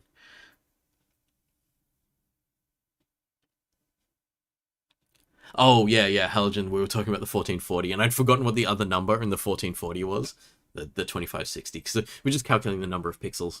There's interesting things when you calculate the number of pixels times by the refresh rate and stuff, and then you look at like just the raw data throughput necessary to make things work. It's interesting. Graphics is actually very kind of bus dependent, which is actually one of the first reasons why graphics cards were invented, because the standard PCI bus that we had a throughput that was less than the number of pixels on the screen. So it wasn't capable of refreshing the screen 1/60th of a second. And back then when they started putting graphics cards in, we were going at 100 frames a second because we were on CRT monitors then. So we didn't even have the 60 frames limit that it used to be. Oh, Shitaki's interesting question. If everything is completely synchronous, how does screen tearing happen? So then we talk about rasterization. Oh, no, I'm not going to talk about it now. There's too many things to talk about. So, screw it. I am going to talk about it. It's too late. You've triggered me, so I have to talk about it. Let me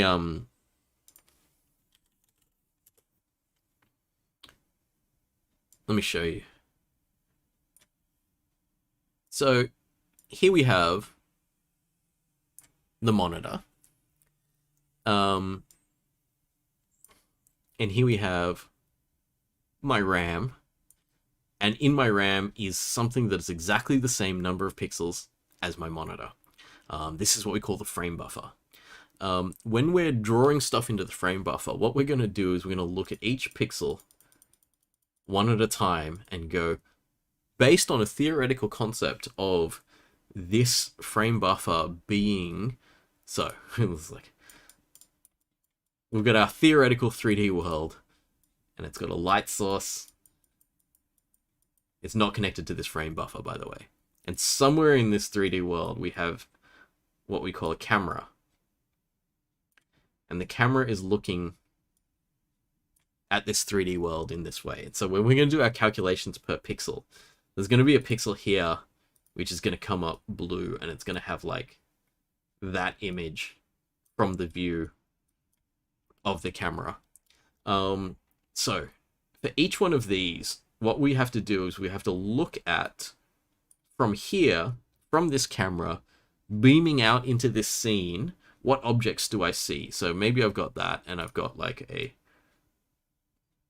a brick wall behind the person there, and that brick wall is going to be like the...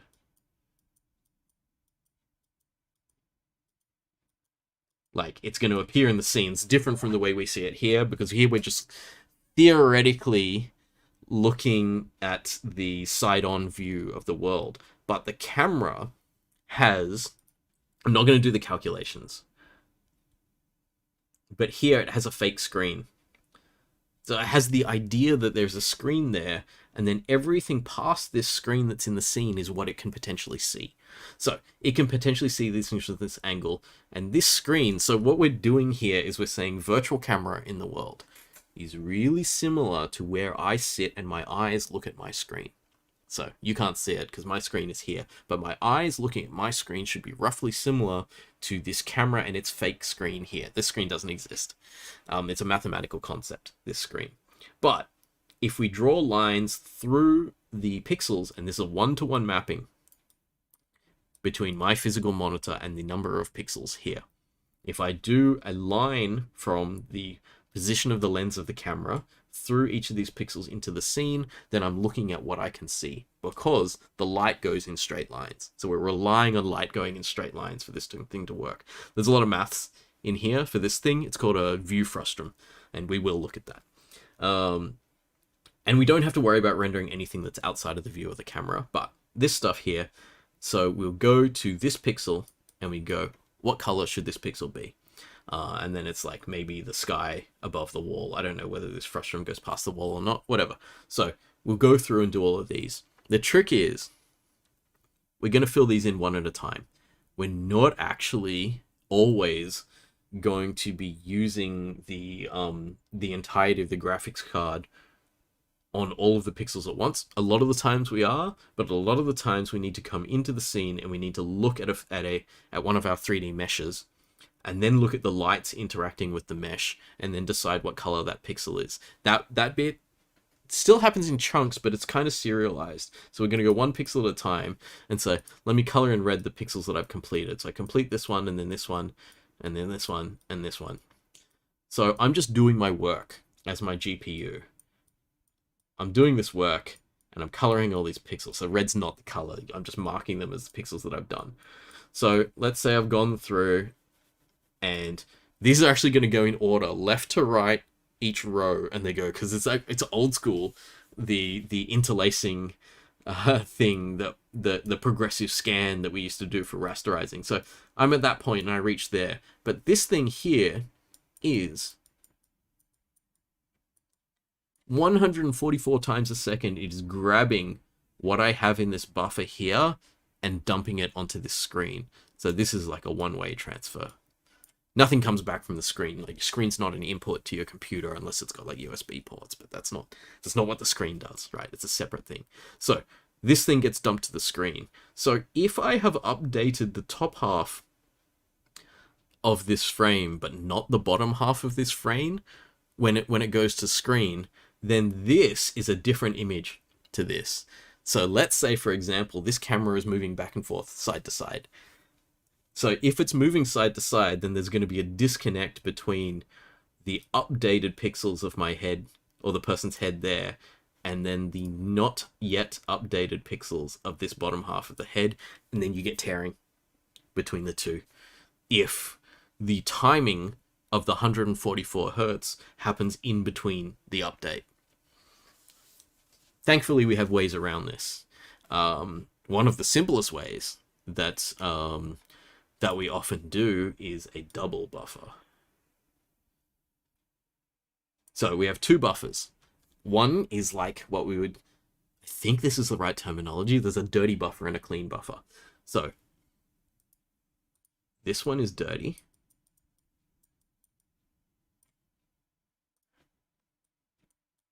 And this is clean. So this one's already been rendered. So let's just... I don't want to draw the whole thing.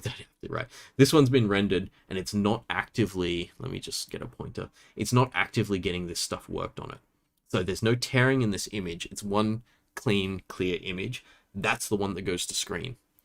When this red thing of updating all the pixels has reached the bottom of this thing, this one becomes the clean one, this one becomes the dirty one, and we start overriding this one. And then this one gets dumped to screen the next time the screen asks for it. And we'll go back and forth between these two. So the screen will never get a half-rendered picture. It'll only get a finished rendered picture. And then, when we finish rendering one, we flip between which one's the dirty and the clean. So that's one way of doing it. Oh my god. My Chicken Cam and Marc Cam are like totally like covering up the stuff that I'm trying to show. I apologize, that's pretty funny. Nicole's heading off. Good night. Thanks for coming along. So Shiitake says it's like a real camera with a rolling shutter. I don't know a rolling shutter, but yes, I assume it's a similar concept where you don't ever show the opening and closing of the shutter. You don't show it halfway, so when it's fully open, then you expose the film, and then it's fully closed, you don't expose the film. And so I think there must be some similar concept like that. So yeah, that's one way of doing it. That's a double buffering, and there's also triple buffering where they have another one for the hell of it. So that way you can update two of them at once, and so you can be ready a couple of frames in advance. So you could have the triple buffering just protects you against one of the frames being really slow. So you can do other frames and have 2 frames worth of time to catch up if your processor or something slows for a bit. Jack, I failed my graphics exam because the lecturer's cat cam was covering the content. Yeah, so that's one way of doing it. The other way is like V-syncing, which means that I think V-sync is actually the same thing. I can't remember whether double buffering and V-syncing is exactly the same. Again, you're jumping me into concepts that that I haven't looked up recently. I'm pretty sure that V-syncing is video syncing, which just says that this thing won't go there if it's not ready. So only when this thing finishes will this sync happen. Otherwise, this like you'll skip a frame or two where nothing will get updated here, which is fine, because if you're trying to update things 144 times a second and you update them only 100 out of those 144, still going to be pretty clear. You're still going to be able to use it. Yeah. Anyway, that's how screen tearing happens. It's really just because the update of the pixels, because you kind of got to go one at a time.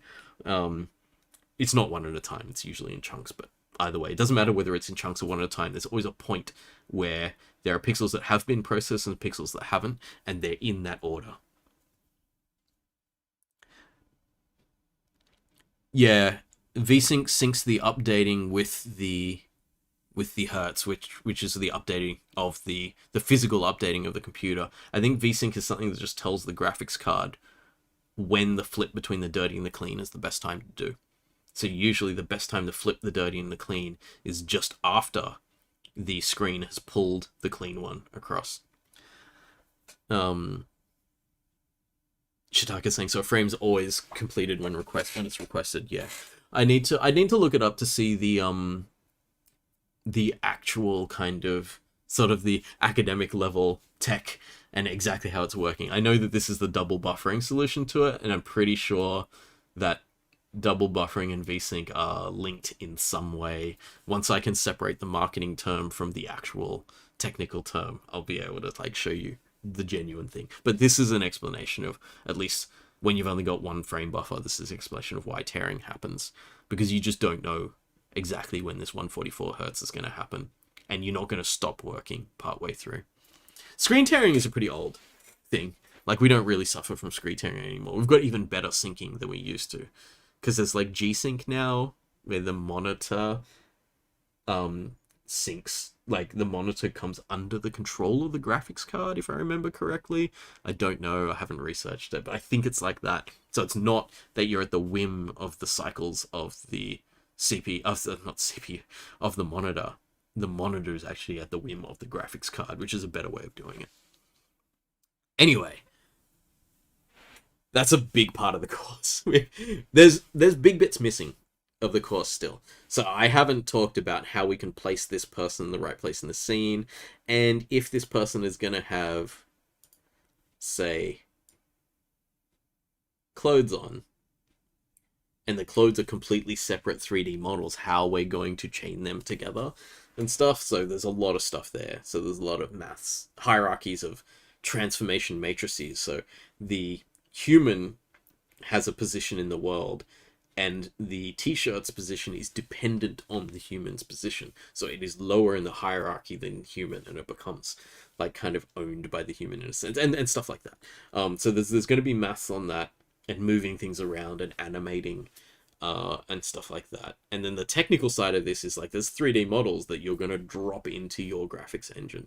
So we're going to build a graphics engine from scratch. Well, it's not entirely from scratch. I'm sure I'll give you some kind of starter, but not much, right? And then by the end of it, we should be able to drop 3D models into our scene that artists have created and light them effectively, get their textures to line up properly and stuff like that. Hopefully. We'll see how we go. Not everyone's going to be able to do everything, so, you know. Yeah. All right. This stream has been super, super long because I accidentally launched into teaching, and if anyone knows how to convince me to keep talking for hours and hours and on end, it's basically like, Mark, can you teach us this thing? And I'll be like, yes, oh yes I can, I love it. Right? So yeah, I got a little too deep into here. As you could see from the slides that I had no intention of going into screen tearing. I had not even had mention of normals. I wasn't even going to go that far into it. My only mention of normals is mathematically calculating angles. Yet I explained the entire concept. So yeah, and I went into specular maps as well. So multiple textures, you can have a map. You have a texture that just applies to the surface, which actually tweaks the normals as well. So your normals aren't just at your vertices, your normals wiggle around based on the surface. That's a thing called bump mapping, where we can make it look like something has more angles on it, even though the surface was totally flat. If we just wiggle the normals around, we can make it look like there are edges, and we can make the light hit it in weird ways and cast shadows on a flat surface and reflections off a flat surface. So it's really cool. Makes things look very, very different. But anyway, that stuff, I'm going to show all that stuff with programs running, because it's much more interesting to be like, look at, I will show you this thing, now let me turn the bump map on and off. And you'd be like, whoa, that's so different, you know, like that kind of thing. Shitog is like, now I don't have to watch the lecture when I take the course. I think you might still need to. I think there'll be a little bit more going on in the lectures. But anyway, alright, I'm going to wrap up the stream there. Thank you everyone for coming along. For a stream where I had nothing planned the day before, this turned into like a lot of stuff. So hopefully it was interesting. Sorry for keeping everyone up very late. But hopefully you enjoyed it anyway.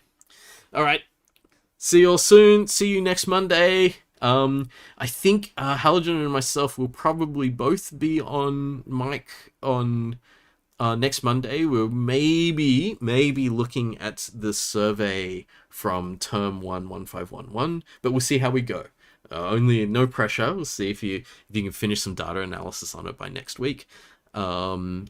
Otherwise, we may also have some more information about the competition. But again, that's also putting pressure on Zach and Hamish to get stuff done. So no pressure, we'll just see how we go. Because if not, I can just play games on stream, and I'm sure people will enjoy that as well. Alright, see you all soon.